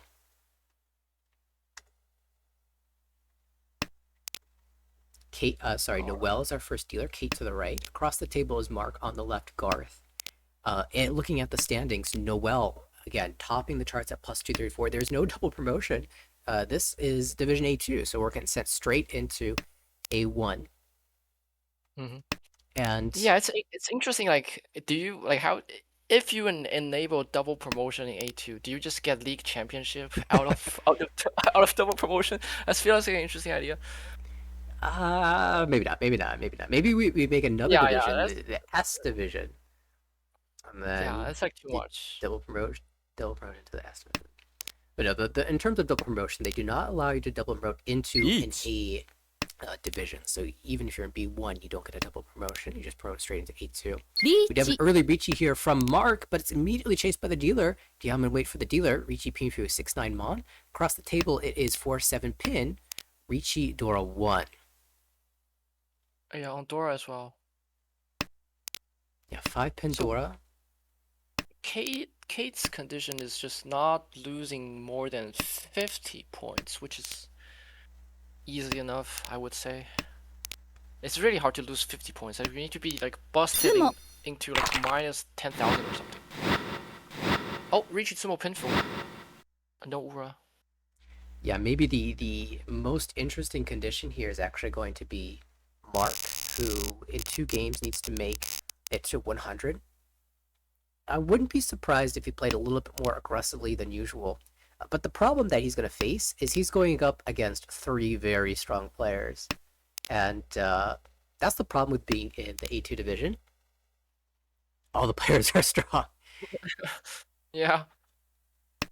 They have the opportunity to go up against players. Actually, 2 of these players played in the most recent World Ricci Championship, representing the US team. And Garth, of course, is a JPML Pro.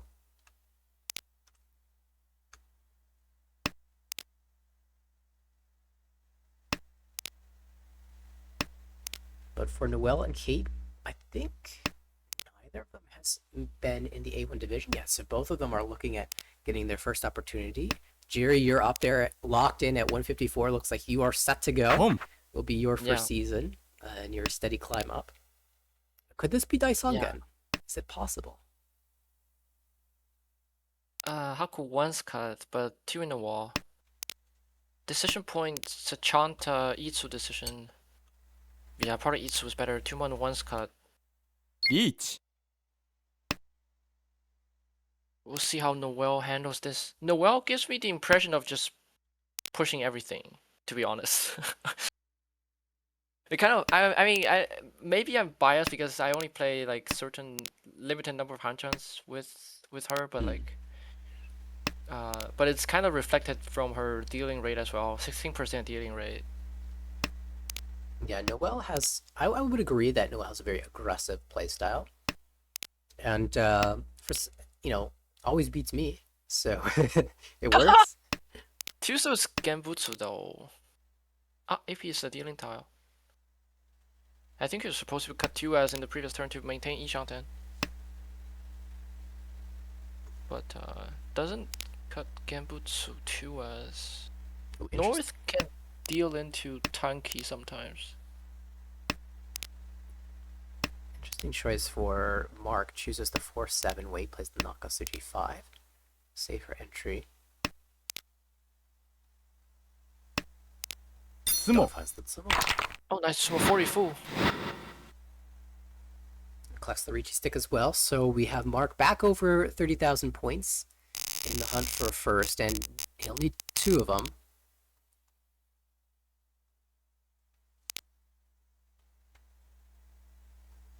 I believe it says. Oh, you know what? Mhm. Just looking at the numbers that are present in these standings, Yeah. I actually think that Mark might not have another game after this. It says 22, but it's possible that there was a missed game because I'm not seeing anybody else at. Like he has one more game in this series, so that'd be 23. I'm not seeing anyone else at an odd number, other than I guess Garth. Garth is 17. But he Yeah. also has had a couple missed games, so I think it's possible that actually. Oh, it's the last one. Like missed game, as in like in terms of they've already taken penalty for it. Right. Oh, okay. That's unfortunate. So this might be the last game. If that's the case, then his condition is much harder than I thought. So we'll need a big first. Interesting, but this 200 point gap is not realistic. You pretty much need like triple dealer Yakuman twice in a row or something. Like that's Yeah, too much. Well, in order to make it, you just need to pass Julian, which is 80 points away ish.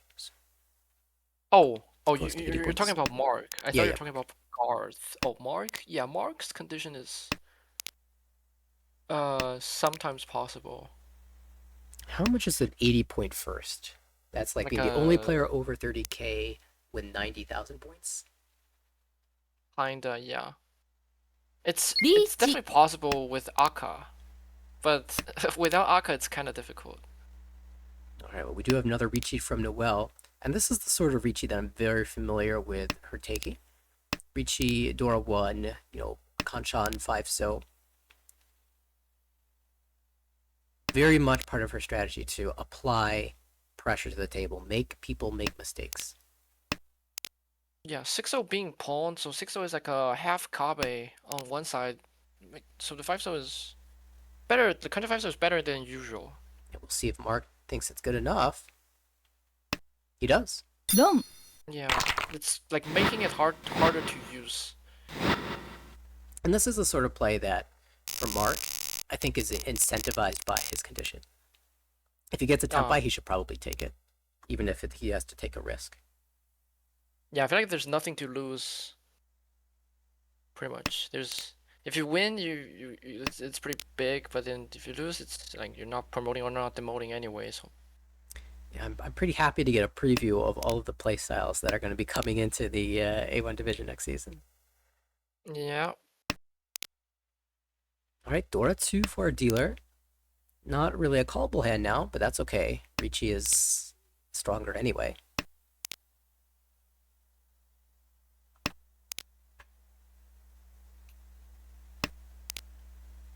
Like for like information of playstyle, I always just like I like looking at people's stats. Like before every game, I just type stats 4 times to see their total in Armor. That is one of the best things about Armor, in my opinion, is the fact that Yeah. that we have statistics to look at. Actually, we had a post recently by Amber. 15,000 games have been played in Armor over the course of the season of the as the years have gone by, all the seasons that have taken place, 15,000 games have been played. And that's 15,000 games of statistics that are recorded and saved. So not only can you look at players season by season, their statistics, but you can also look at their statistics in aggregate. You can look at their total stats for all the seasons they played over all of the divisions that they played in. And it's pretty cool to see how those changed hand to hand. But we have a Ricci, big opportunity. Yeah, Sancho Pretty great. big. Very nice decision there by Kate, like giving up Ipeco for this Sanchoku. Yeah, I never was a fan of that Ipeco shape anyway. I'd much rather wait on the 8. And we can see that the dealer here, Mark, no fear. He creates his own Nakatsuji and says, let's play. I've got 2 Dora. Honestly, could this turn into Honitsu sometimes? Maybe not. Not with a 3-pin cut. Maybe not. Feynman is too difficult to push at this point. I mean, I probably already west, you know my playstyle, but it's not the hand you want to fight. Oh wait, west is Dora, what am I saying? Yeah. Dora 3 actually, now it's just Feynman probably. Yeah, just go straight forward. Chi. Is anyone going to fall into the 3 trap? Looks like not. Oh, not destroy yourself. The wall fell into it. Oh, yeah. Garth angling towards Chinitsu, but the Chi gives the winning tile to Kate, who now claims first place. And we go to the dealership of Garth.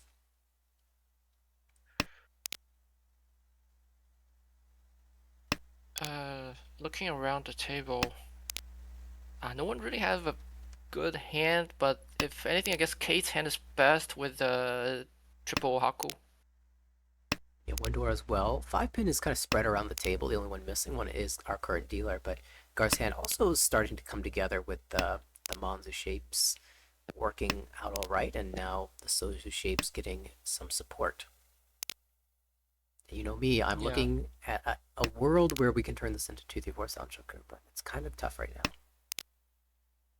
Yeah, I feel like 3-4-5 is more natural sometimes.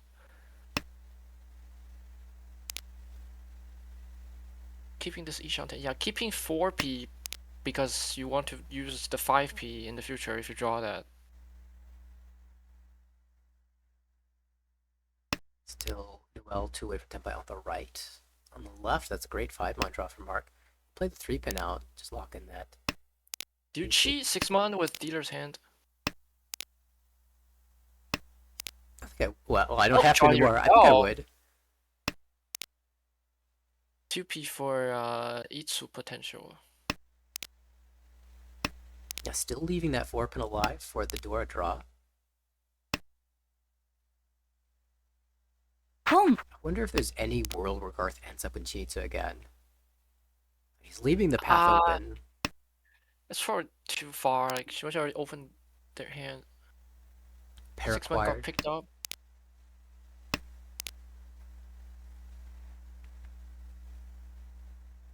Kanchan 3-mon and Kanchan 4p decision, but 5p Dora. Oh, a 3-so pair. If you want Tanyo, Interesting choice. you could play 7-8. 9-so is once cut. Oh, Kanchan 2s, unfortunately.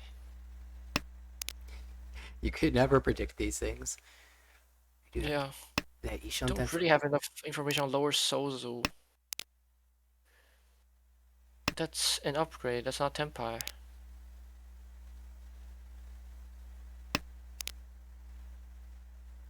If he knew that all the 6-so were being held, probably would have played this differently, but of course you can never know. 8-so could cut the 6-so.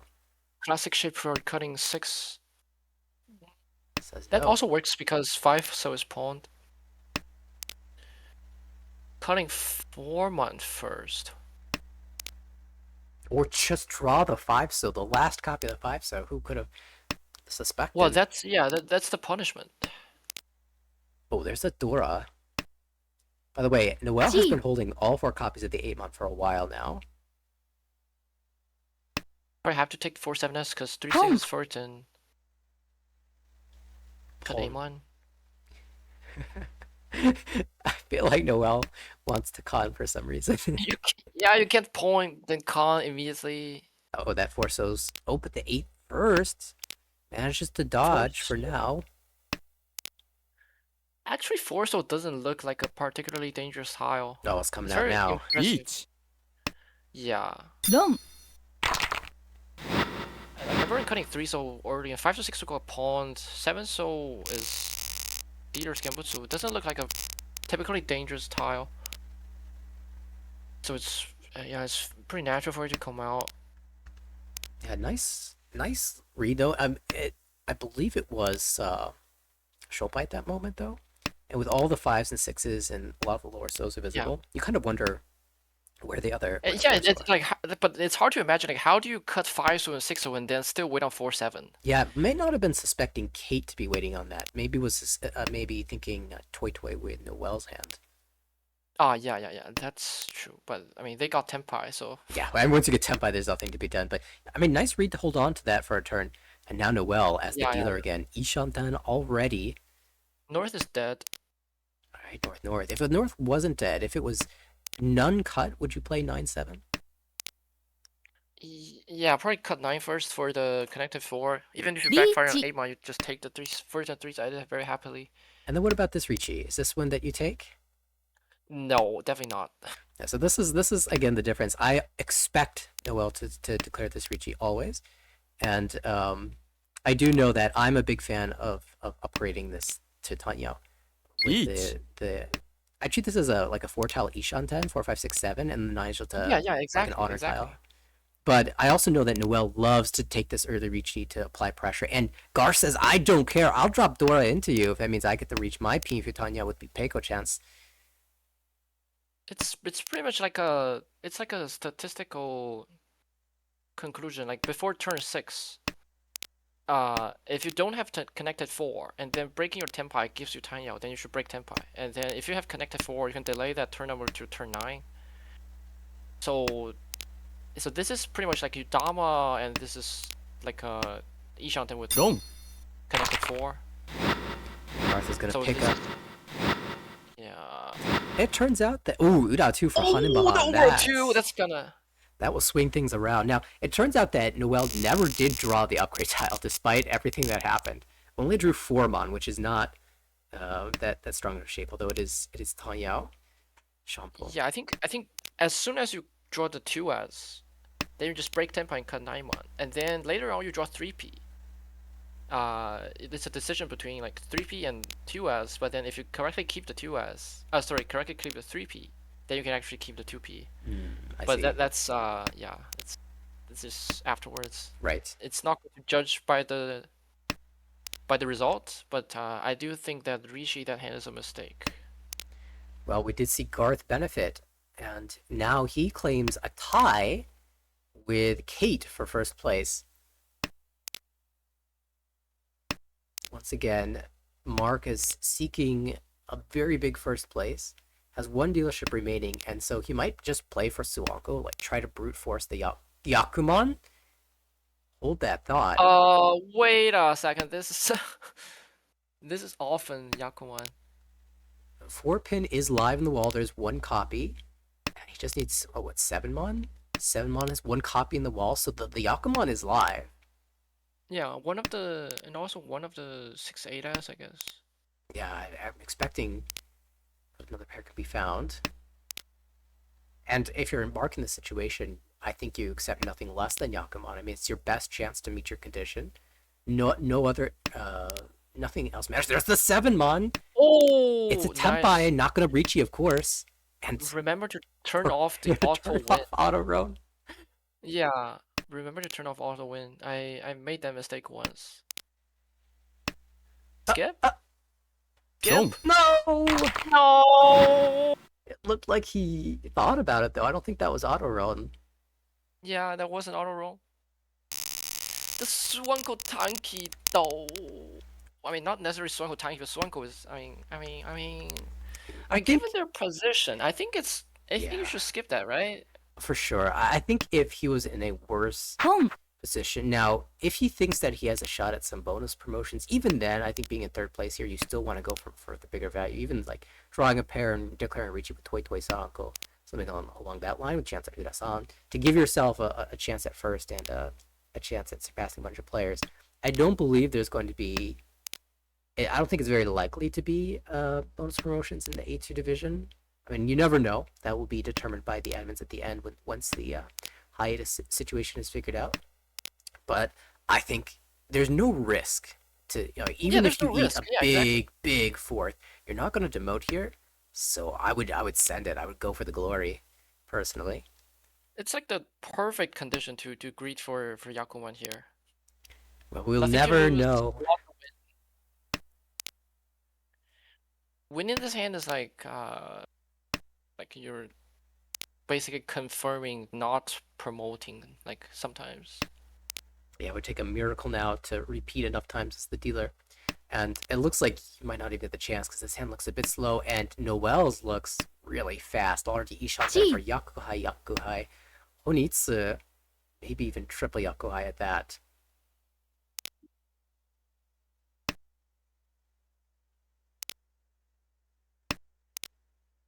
Oh, God. Sure. Currently fourth place. I guess. This hand doesn't need the south to become the pair anyway. Kate not interested in making things even spicier? No Daiming Kan on the hot set? Dom. Out comes the 6 mon, and that will be 2 Han for Kate. So the dealership passes into all last. It turns out that this might be the final hand of the game. Yeah. Now there's nothing interesting to watch, I guess. Not an interesting condition. But Kate is pretty much gonna overtake me in getting second place in A2. But it doesn't matter, like it's promotion anyway. Right. In a league setting, the exact position you promote with has little bearing on the future. Y'all are gonna get that promotion anyway. Let's see, is anyone else in A2 looking to have a shot? Once this game ends, Max has 4 games. Yeah, Garrick still has 4 games. Max. Kind of difficult for Garrick. Well, Garrick's like closer to demotion zone. Yeah, his condition is going to be on the other side then. Yeah. It's pretty much on the other side. Let me check. It was on the other side for me as well. Like my final session is really rough. Like really rough. I got 3 third place and the 4th place. 3. Oh, but you were at 200 then. Yeah. I think I was at 160 or something. Like my condition is to not lose 50 points in 4 hanchons. And you did it by not by getting positives, but or maybe the 3rd place was positive. No, they were negative. Like I did it by like basically enduring other people's Ricci and then like just folding a lot of hands. Yeah, I'm looking at the calendar. I don't see the last set of A2 games scheduled. So I will not know when that will be determined, but it's going to be exciting to see if Max can pull it off. See if the 5-8 one there. I think I take the Shampoo because like 8-1 dead, 5-1 once cut. Maybe because 7-1 is also once cut. But then you can potentially upgrade into like 2-5-1 or 3-6-1 in the future. Right. I think the upgrade potential might be worthwhile here. The other thought here maybe the 4 mon is visible 3 times, so it's really hard to use those middle mons. Yeah, I guess. But I mean it's a 5. Oh, Ricci. It's a chase 3-6p versus Kanchan 6-0. 602 in the wall, 3 6p. However, it's 3 in the wall. Oh, there is one of Oh! them. Dora 3 as well. Oh, this is gonna hurt. Iratsu. The thing Mark, though oh for no, Mark Mark. is this is fine. It doesn't Yeah. matter to him really.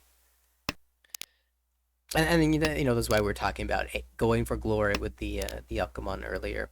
And that's also why he's willing to take that Kachan Richi. Is you know, if he Yeah, wins, all right, he secures the end of the game and gets over 30k, gets a nice little positive score. And if he maybe gets over 30k, but if he doesn't, if he deals in somehow, it's not dramatically terrible. It's not tragic. When I'm thinking about Mark's condition, if Mark drops below Carl, right? And then potentially Garrick and Claire can both overtake. Oh, but that's still out of the motion zone. That's fine. Yeah. I'm not seeing the world where this hurts. It would have to be Garth like escaping relegation here in order for that to become scary. Yeah. Chitoe, Ichangten nicely keeping the one stone Hatsu. South is also one stone. G. It's like a cool Tanyao for Kate here to try to shut things down. 3-man here, I guess. I wonder if the similar, you know, we talked earlier in this broadcast about the 1-mon being cut, the 2-mon looking good. I wonder if he has a similar idea about the 3-mon here with the early 2-mons. Yeah. It is live twice in the wall, so not bad. Oh, but the 2-pin. I feel like you have information. Like I think I trust. Yeah, I guess 3-man condition is like similar because like Toyman is confirmed to be Tanyao. So they don't have 9-mon in their hand. Yeah. Like occasionally they can even cut like 1-2 from like 1-2 3-3-3 sometimes, but that's probably minor. You could it's safe to assume they don't have another 3-mon, I guess. That's probably Not only Noel who can have a 9-mon versus the 3-mon, which is G. Yeah, I mean loosely. Mark can biased. easily have 3-mon. And because Noel having 1 3-mon. Oh, found it. Oh, without that chi, Garth would have drawn it. Yeah. Oh, but he gets it anyway. Take it up? Do choose how weight? Wait, are you not reaching this? Are we gonna Tsumokiri Richi? I feel like you always take this Richi, right? It's a hell weight tanky honor. There's no better weight than this. G. Like turn 13 hell weight tanky honor. It's like insane win rate. Yeah, I don't know that people will stop on it. Each. All right, now slams. Takes it. Well, if you get Ipatsu, then that's the sound. That's a 50-50. You never know. Do you switch to the 258? Not taking the switch, taking a safer route.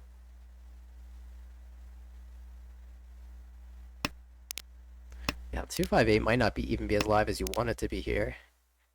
Most of the 2-pins are gone. Yeah, I guess the good thing is like it's Genbutsu. Like Yeah. both all the 258 are Genbutsu, so I can But you have to easily get it risk from... a kind of bad 3-pin to get there. It's AP shutdown. 5p too much. Well, probably cut 5p back. This high tay on hot. Oh, Picked the wrong Tonki, unfortunately, for Garth. We'll still get the repeat, though.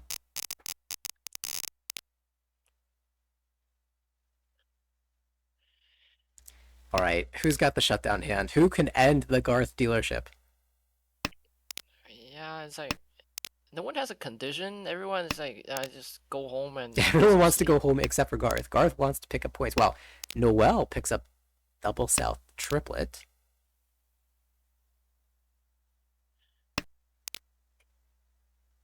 Oh, Is it G2 Ishantian. Chitwe? It's Noel's turn for Suanko. Suwanko was. Is it enough for first place? It's actually enough for first place.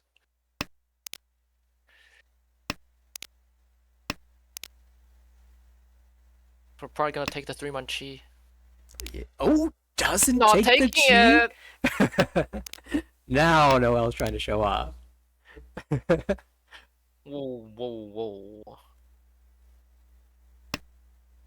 Pong. Was someone...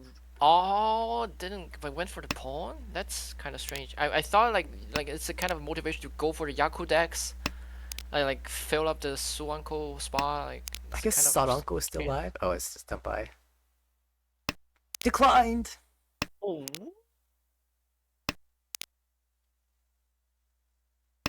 It's kind of strange. All right, hear me out. Double South, Toy Toy, Sun Uncle. Pong. Oh, never mind.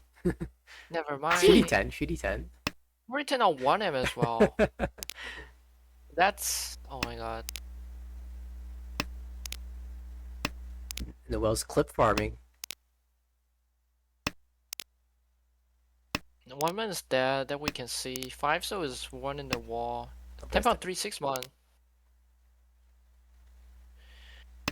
This is not Tempa, it's Headless Ishanten. Didn't take the 4-7 as switch, because 4-7 is also for it. They cut the 4-so too.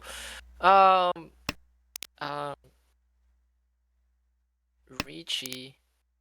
I was thinking about like trying to angle for 30,000, but Mongon Sumo isn't enough for that, even with the Homba. What's the reason behind not taking this 9p 9s Ricci? 9's dead. 9p store indicator. I guess. 1 Con? Concho 5s. 3-1 is not Furitan, and also Genbutsu. Oh, wait a and second, that's this is gonna the... do- Oh, okay. Back to where we started, back with that 3-mon. The game will end. Well, it worked out, it worked out. Well, that was fun. Yeah, that was fun. Garth will pick up plus 36.2 in first. Kate, 13.2 second place. Noel minus 10.2 in third. Mark, 39.2 for the fourth place. None of that is super relevant to any of these players except for Noel, who will lock in, presumably lock in first place in the division. Congratulations Yeah. on the promotion into the A1 division for Kate as well, earning a positive score.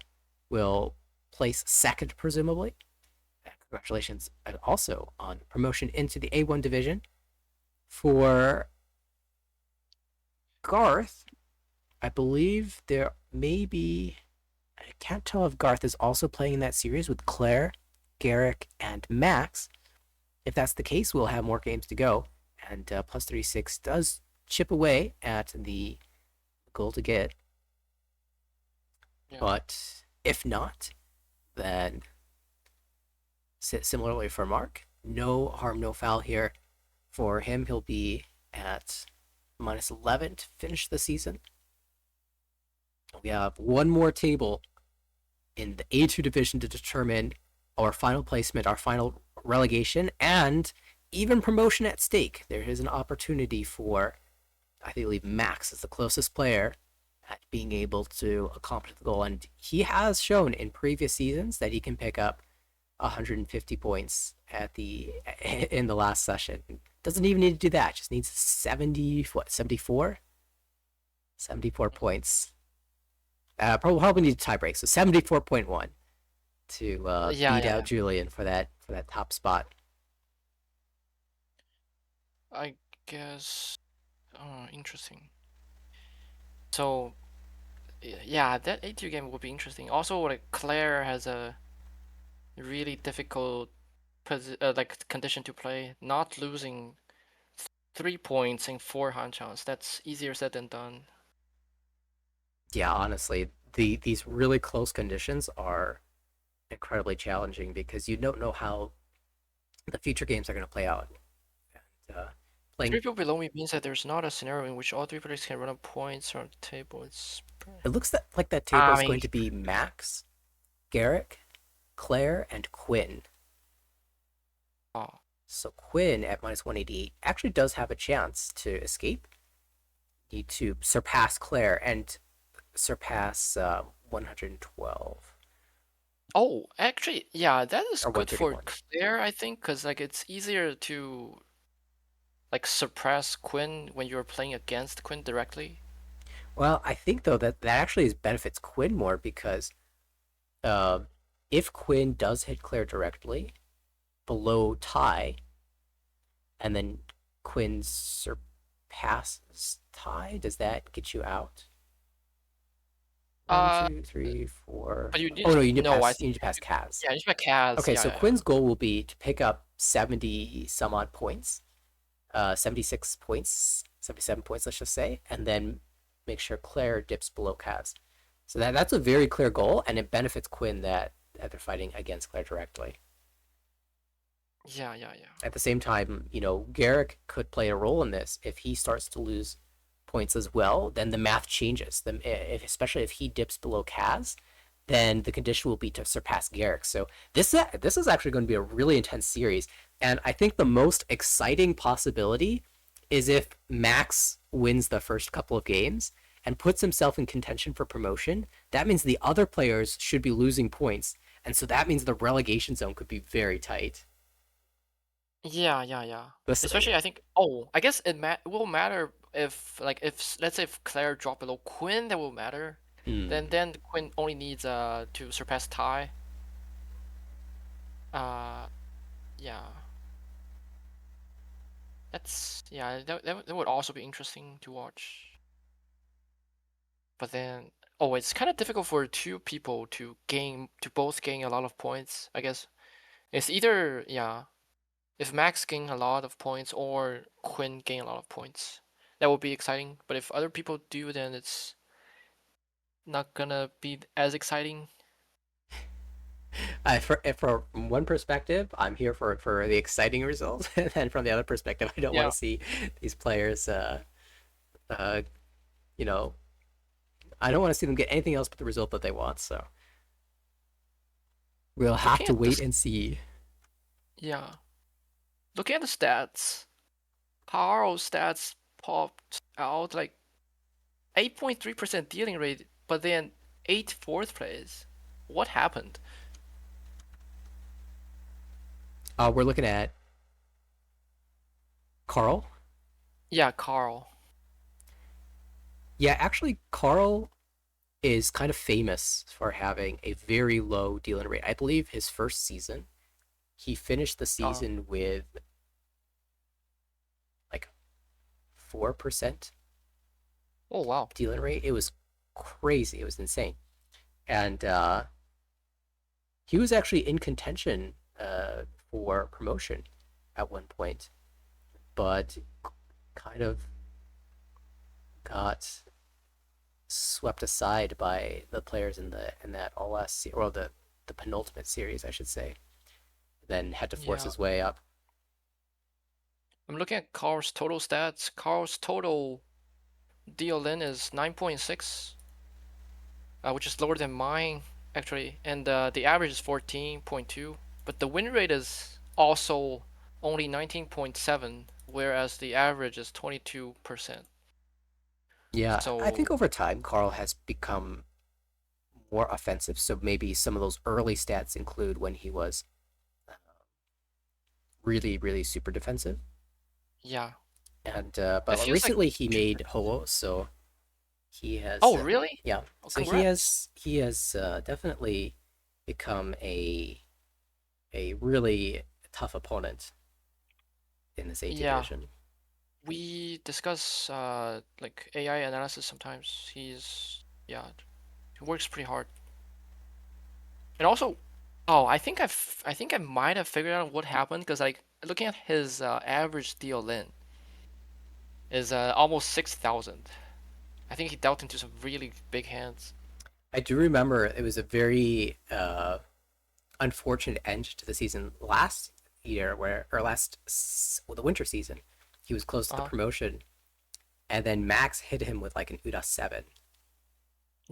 What? Or And 7? and that saved Max's season and also killed Carl's season. So Oh, okay.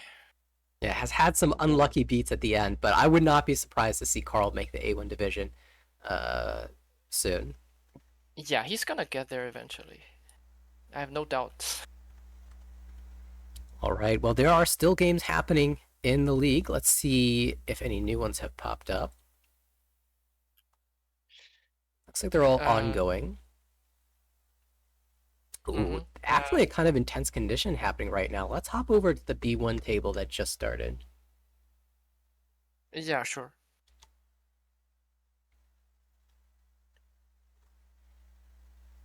Wait, I mean, I just checked Carl's Tento account in Nodochi. Looks like he just dropped out of 7 done. Okay, we'll hook it back. Yeah. 홈. All right, He's not doing so great in Horo. He's not doing so great. Nodochi says his stable ranking Horo is only 4 done. Alright, what's happening here in B1? I guess I'll do the change in the stats. sure. And I can describe the players. We are currently sitting behind our dealer, Andrew S. from the Michigan area. On the right, Zilong. Across the table, Dylan, another Michigan player. And on the left, Caleb from Oklahoma. Players who, or viewers who are familiar with the A1 division will, of course, know Zilong as being one of the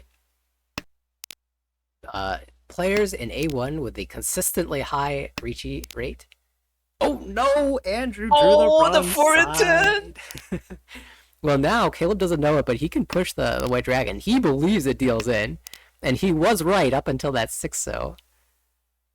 Meanwhile, Dylan didn't take Tenpai. I didn't like the 6-pin. It I mean, is only Foreman is- one remaining.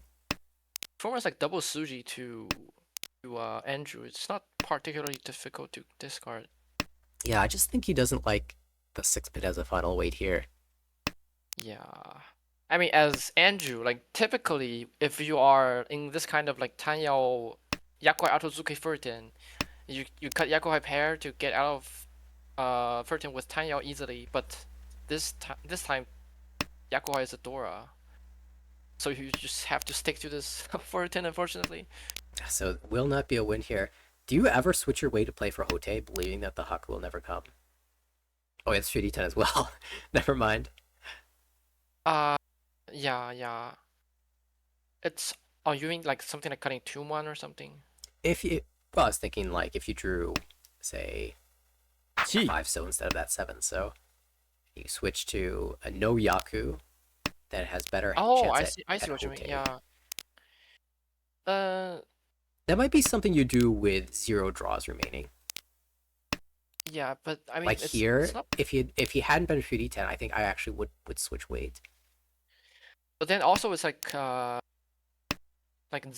Tadashi 3P. So 3-6 so is there Ida Yonkan after that.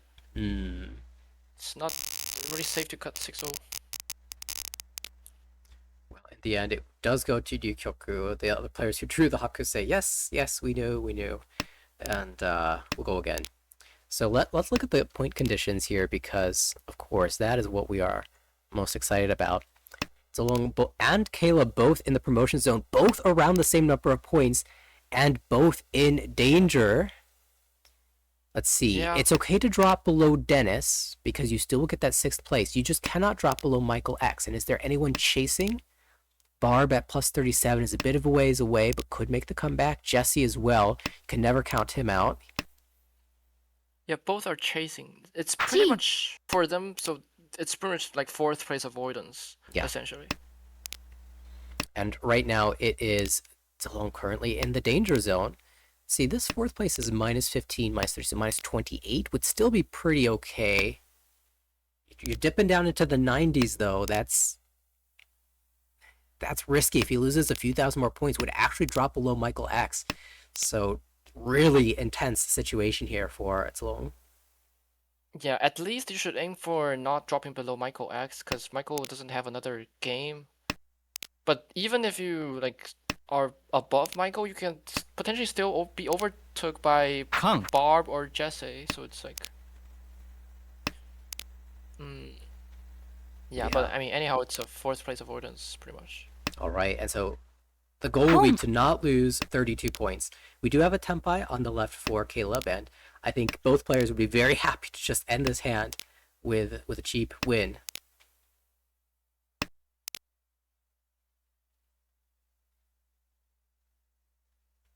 Eight so? Yeah, it's gonna be the eight so. Could switch the weight here. Would you? Oh, it is chi into Tempai, chi Chi. and cut 3-man.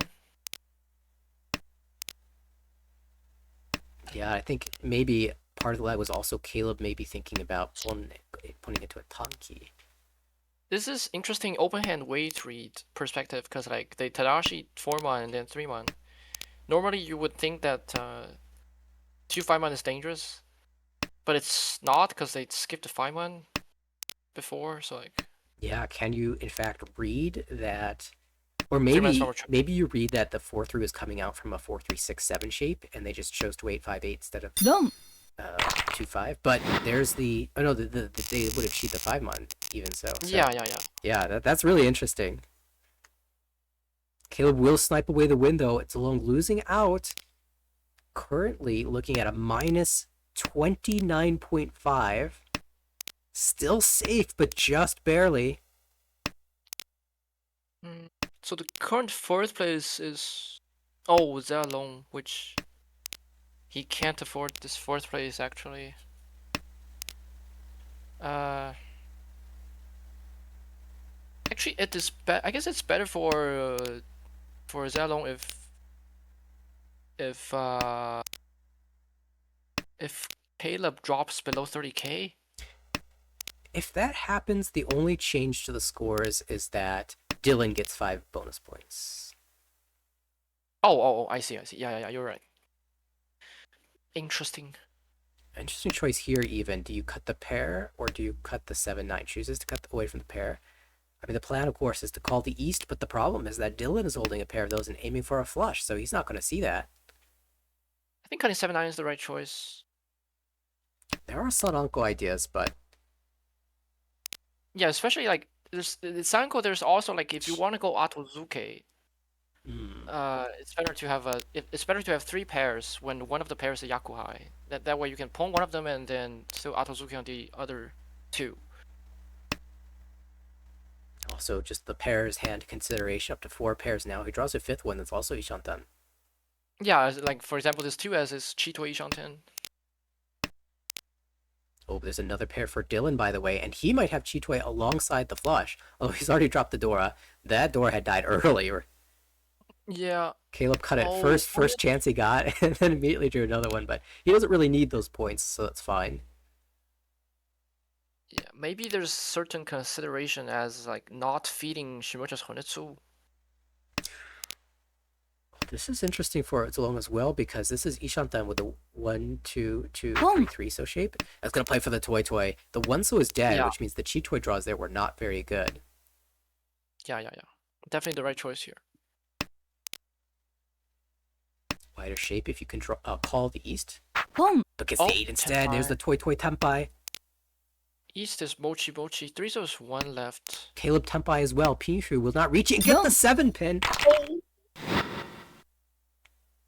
Wow, this gets not good for Zalong. This is intense. At least he's not the dealer, so it's harder to lose. Again, this is right now minus 29.5. He cannot get a minus 32, so he can afford to lose 2,000 points. He can afford to eat a Mangan Sumo by Caleb or Andrew, but he cannot afford a Mangan Sumo by Dylan. He cannot afford to deal in to more than 240. I mean, 240 is too much. Yeah, I mean, ideally, you would not want to drop below Dennis. Like, dropping between Dennis and Michael, that's suboptimal. Yeah. So, like, you would want to lose a few less points. Like, fortunately for him, this hand is coming together, so would you Dama a Pinshu? even though that won't get you out of last place, just to stay above Michael? Probably not. I want to get above Dennis. 2-door across the way for Andrew. 一上单. Potentially Sanshuk Doko for for Dylan. No, because Andrew has a pair of the 6s in the Monzo and the pins Oh, as yeah, well. That's kind of crazy.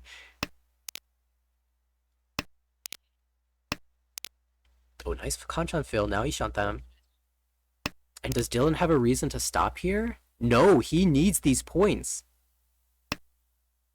Yeah. Actually, we haven't been talking about the Dylan condition at all. He has a chance to get out of relegation zone if Andrew takes the 4th, but there's the Ricci. Oh, correctly dodges the deal in on the Shampoo. Wow, stays on the 6-pin and 608. I mean, certainly not good to drop the Dora, but there was a little bit of incentive too, just from a win rate perspective. This is 1 versus 2. 6 is surprisingly 2 in the wall actually. Caleb connects, but gonna play it away. Does not want to mess around here.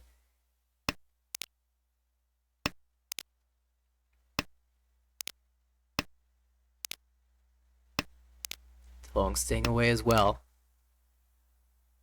East. What's but there's the 6-0! Oh, and this is the perfect scenario for Dylan. He's going to win Tiny Outdoor 2 for 5,800 plus the Ricci stick, and his opponent, the player that he needs to drop into the relegation zone, is taking a lot, drops into 4th place now. Yeah, also Zelon likes to see this because Zelon is now 3rd place. Yeah, this saves Dylan as well. Can Dylan escape here right now? If the game were to end, it would be, let's see, that's 60, 40, 39.9 plus 39.9 for Dylan. Ooh, He still needs more. yeah, interesting. He gets 10 points if he can drag Caleb below 30,000 points as well. Or, sorry. He gets 5 points if he can drag Caleb below. So that helps. He needs to keep winning hands, and he needs to make sure that Andrew is below Sean. And also, Sean has a couple games to go as well. Sean could drop even further, so there are some other routes for Dylan here. Yeah. This is what we're looking for in a session 6 game. Definitely. All the conditions.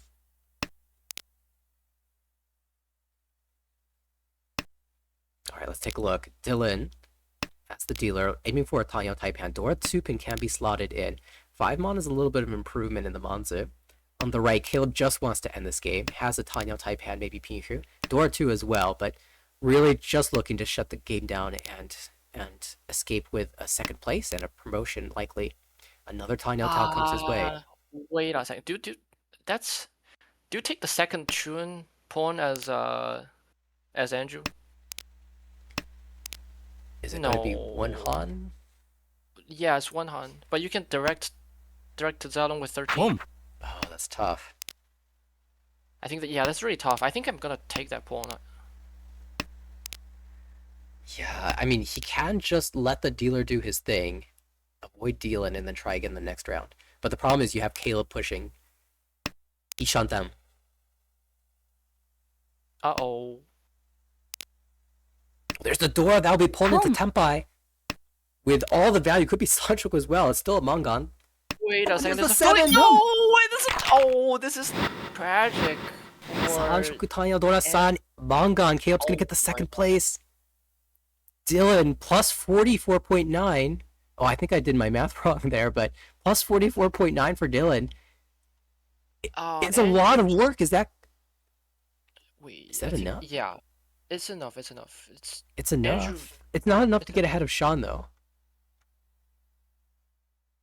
But you're ahead of Andrew already. But it is ahead of Andrew. All right, so he's gonna have to bank on Sean then. We'll check this with the full table when the results come in. But Dylan, a big result here, plus 44.9. Caleb, sigh of relief, the 14.9, has had a very good season from the start. Kind of slipped down in the standings at the end, 8-6-1-8. But it's actually incredible with the equal number of 1st places and 4th places that Caleb's at plus 125 before this game finished. He's going to go up to 140, and we're seeing the results come in now. Let's go to the standings screen. Yeah. Zalong, 106.4, does fall behind Dennis, but staves off the danger zone. Still hanging on to that guaranteed promotion spot. Can only be surpassed by Barb or Jesse. Tony has 4 games, so he has a chance, but he has a lot of ground to make up. 120 points in 4 games is doable, though. So, Yeah. a lot to play for here in the B1 division.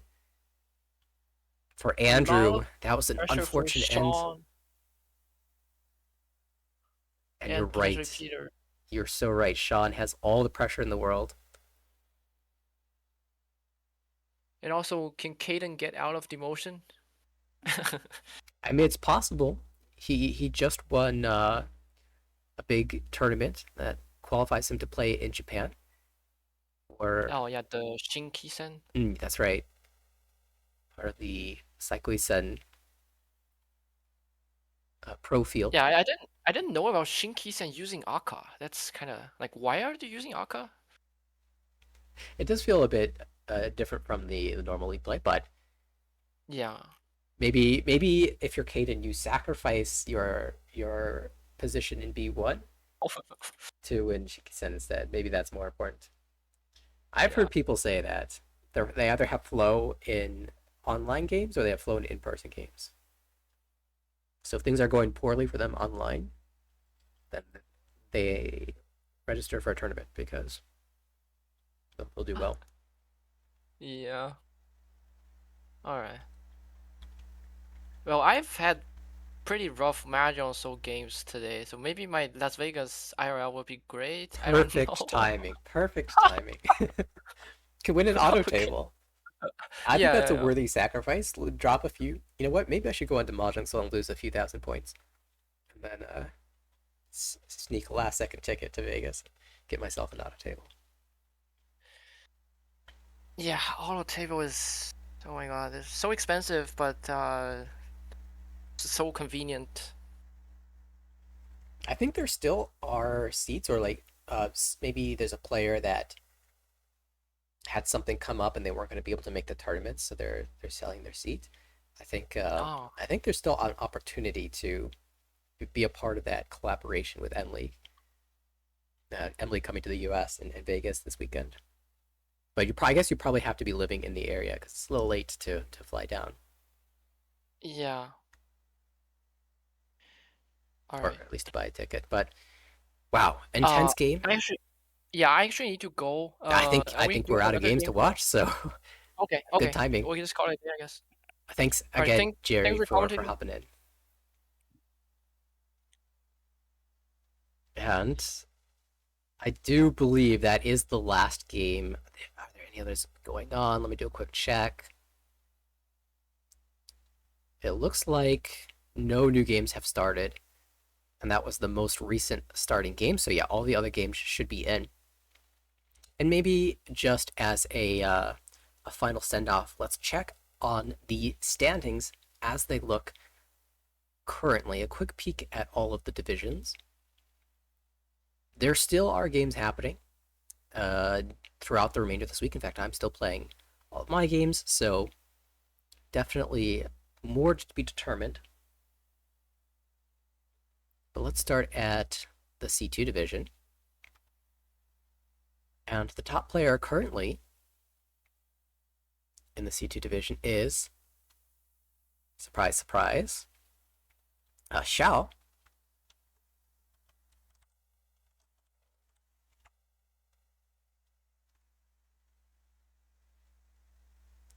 Xiao, who has managed to accumulate 303 points with only 6 firsts.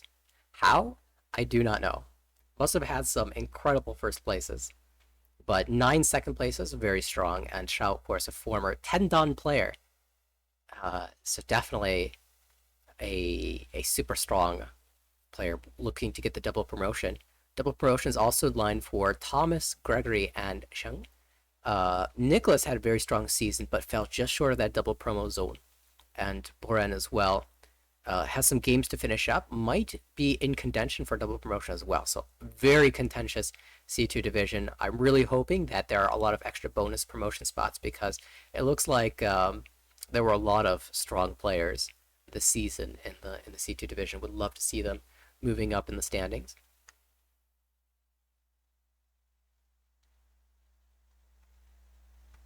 All right, C1 division we got to see a little bit earlier.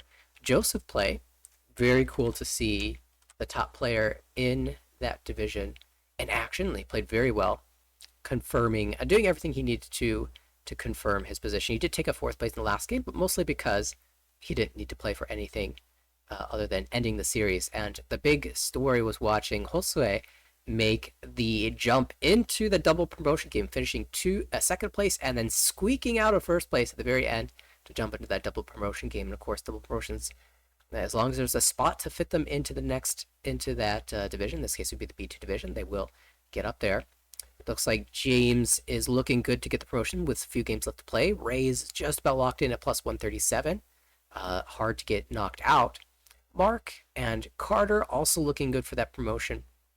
And Charlie as well, under a little bit of threat because Michael has a few games yet to play. But very strong action here in the C1 division as well. B3 is next. It looks like the top player of this division is the very strong Yukfai. And shows it again this season with another result over 200 points. So in the double promotion zone. Still 2 games to play, so that is at risk, but has a very good chance of getting the double promotion. Frederick looks like he's got 1 more game to play and wants to stay in the double promo zone as well. It's possible that no one in the B3 division gets the double promotion, but a lot of games to finish up here, so nothing is determined. In fact, we don't even know who's going to get that guaranteed promotion spot. Looks like Ty is locked in, but Andrew and Tara both have 1 game to play. Jinan, 24 games played, so locked in at plus 86. Jinhan locked in at plus 67. Andy has a game to play, and actually played Jinan and Andy at the same time at the Kansas City tournament. It was a very intense game. Andy got first, Jinan got second. So really cool to see them both in the B3 division and on the cusp of moving up. And yeah, it looks like B3 has a lot to be determined. I think they are scheduled. Let's check.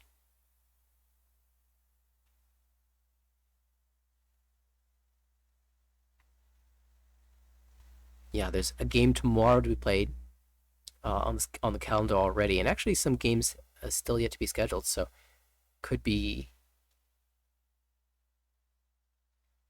Oh, actually, you know what's happening here? There's a game that's missing. So Fredericks actually finished his season at plus 198. He did just barely miss that promotion zone. Cameron's locked in at 101, and Andrew is locked in at 97. So yeah, there's just a couple games missing from our database. We'll get those put in before the end of the season. But in the official standings in the Discord channel, we can see that those games are locked in. In fact, everyone's locked in. Andy's locked in at plus 48, Emily at 51, Tara at 55. So yeah, this is mostly settled then. Yukfai, David, the 2 players that have the most to compete for, and they're just trying to either make it into that double promo zone or stay in the double promo zone. All right, B2, the next division up. We've got Donald currently leading this division.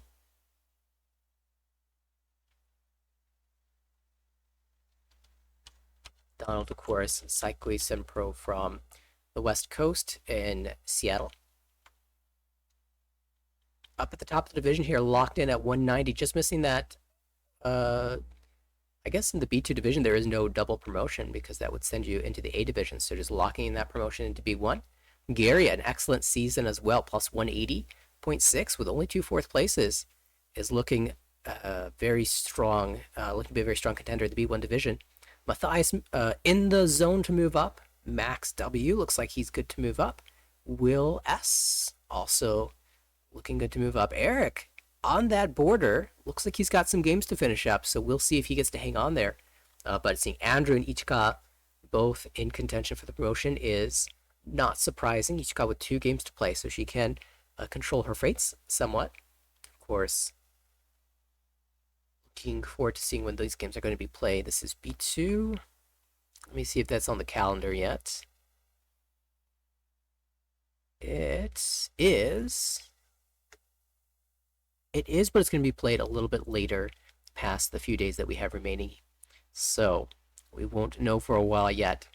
But also playing tomorrow is Alexander, Cyrus, Eric, and Jeffrey. So, Eric, his spot will be determined, it looks like. All right. How about the B1 division? Oh, of course, a familiar name at the top of this division. Was also at the top of the American Ricci Association point standings for WRC qualification, for their country's qualification system. Recently got overtaken by Max, I believe, but has done very well so far in Armel. B1 dominating at 24.8. Looks like he's going to get that promotion into the A2 division. Dustin, 4 games to play, but would not be surprised to see him go back up into A2.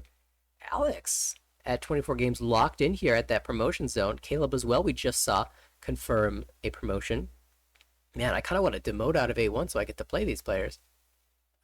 Dennis, looking strong, and Zalong on the bubble. We were just talking about this. There's a chance for Barb or Jesse in 2 games to make up the necessary 60 to 70 points, or maybe 70 to 80 points as the case may be, to overtake Zalong. There still is a small opportunity at a bonus promotion in the B1 division, but certainly much higher in the lower divisions than the upper ones. And we're getting close to the highest division, but when are these B1 games going to be played?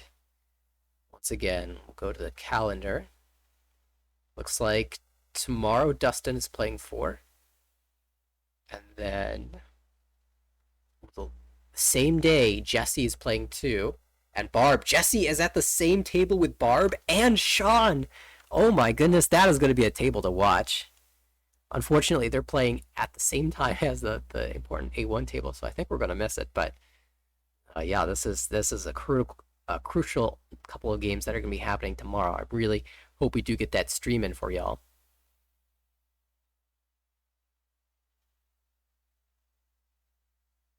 All right.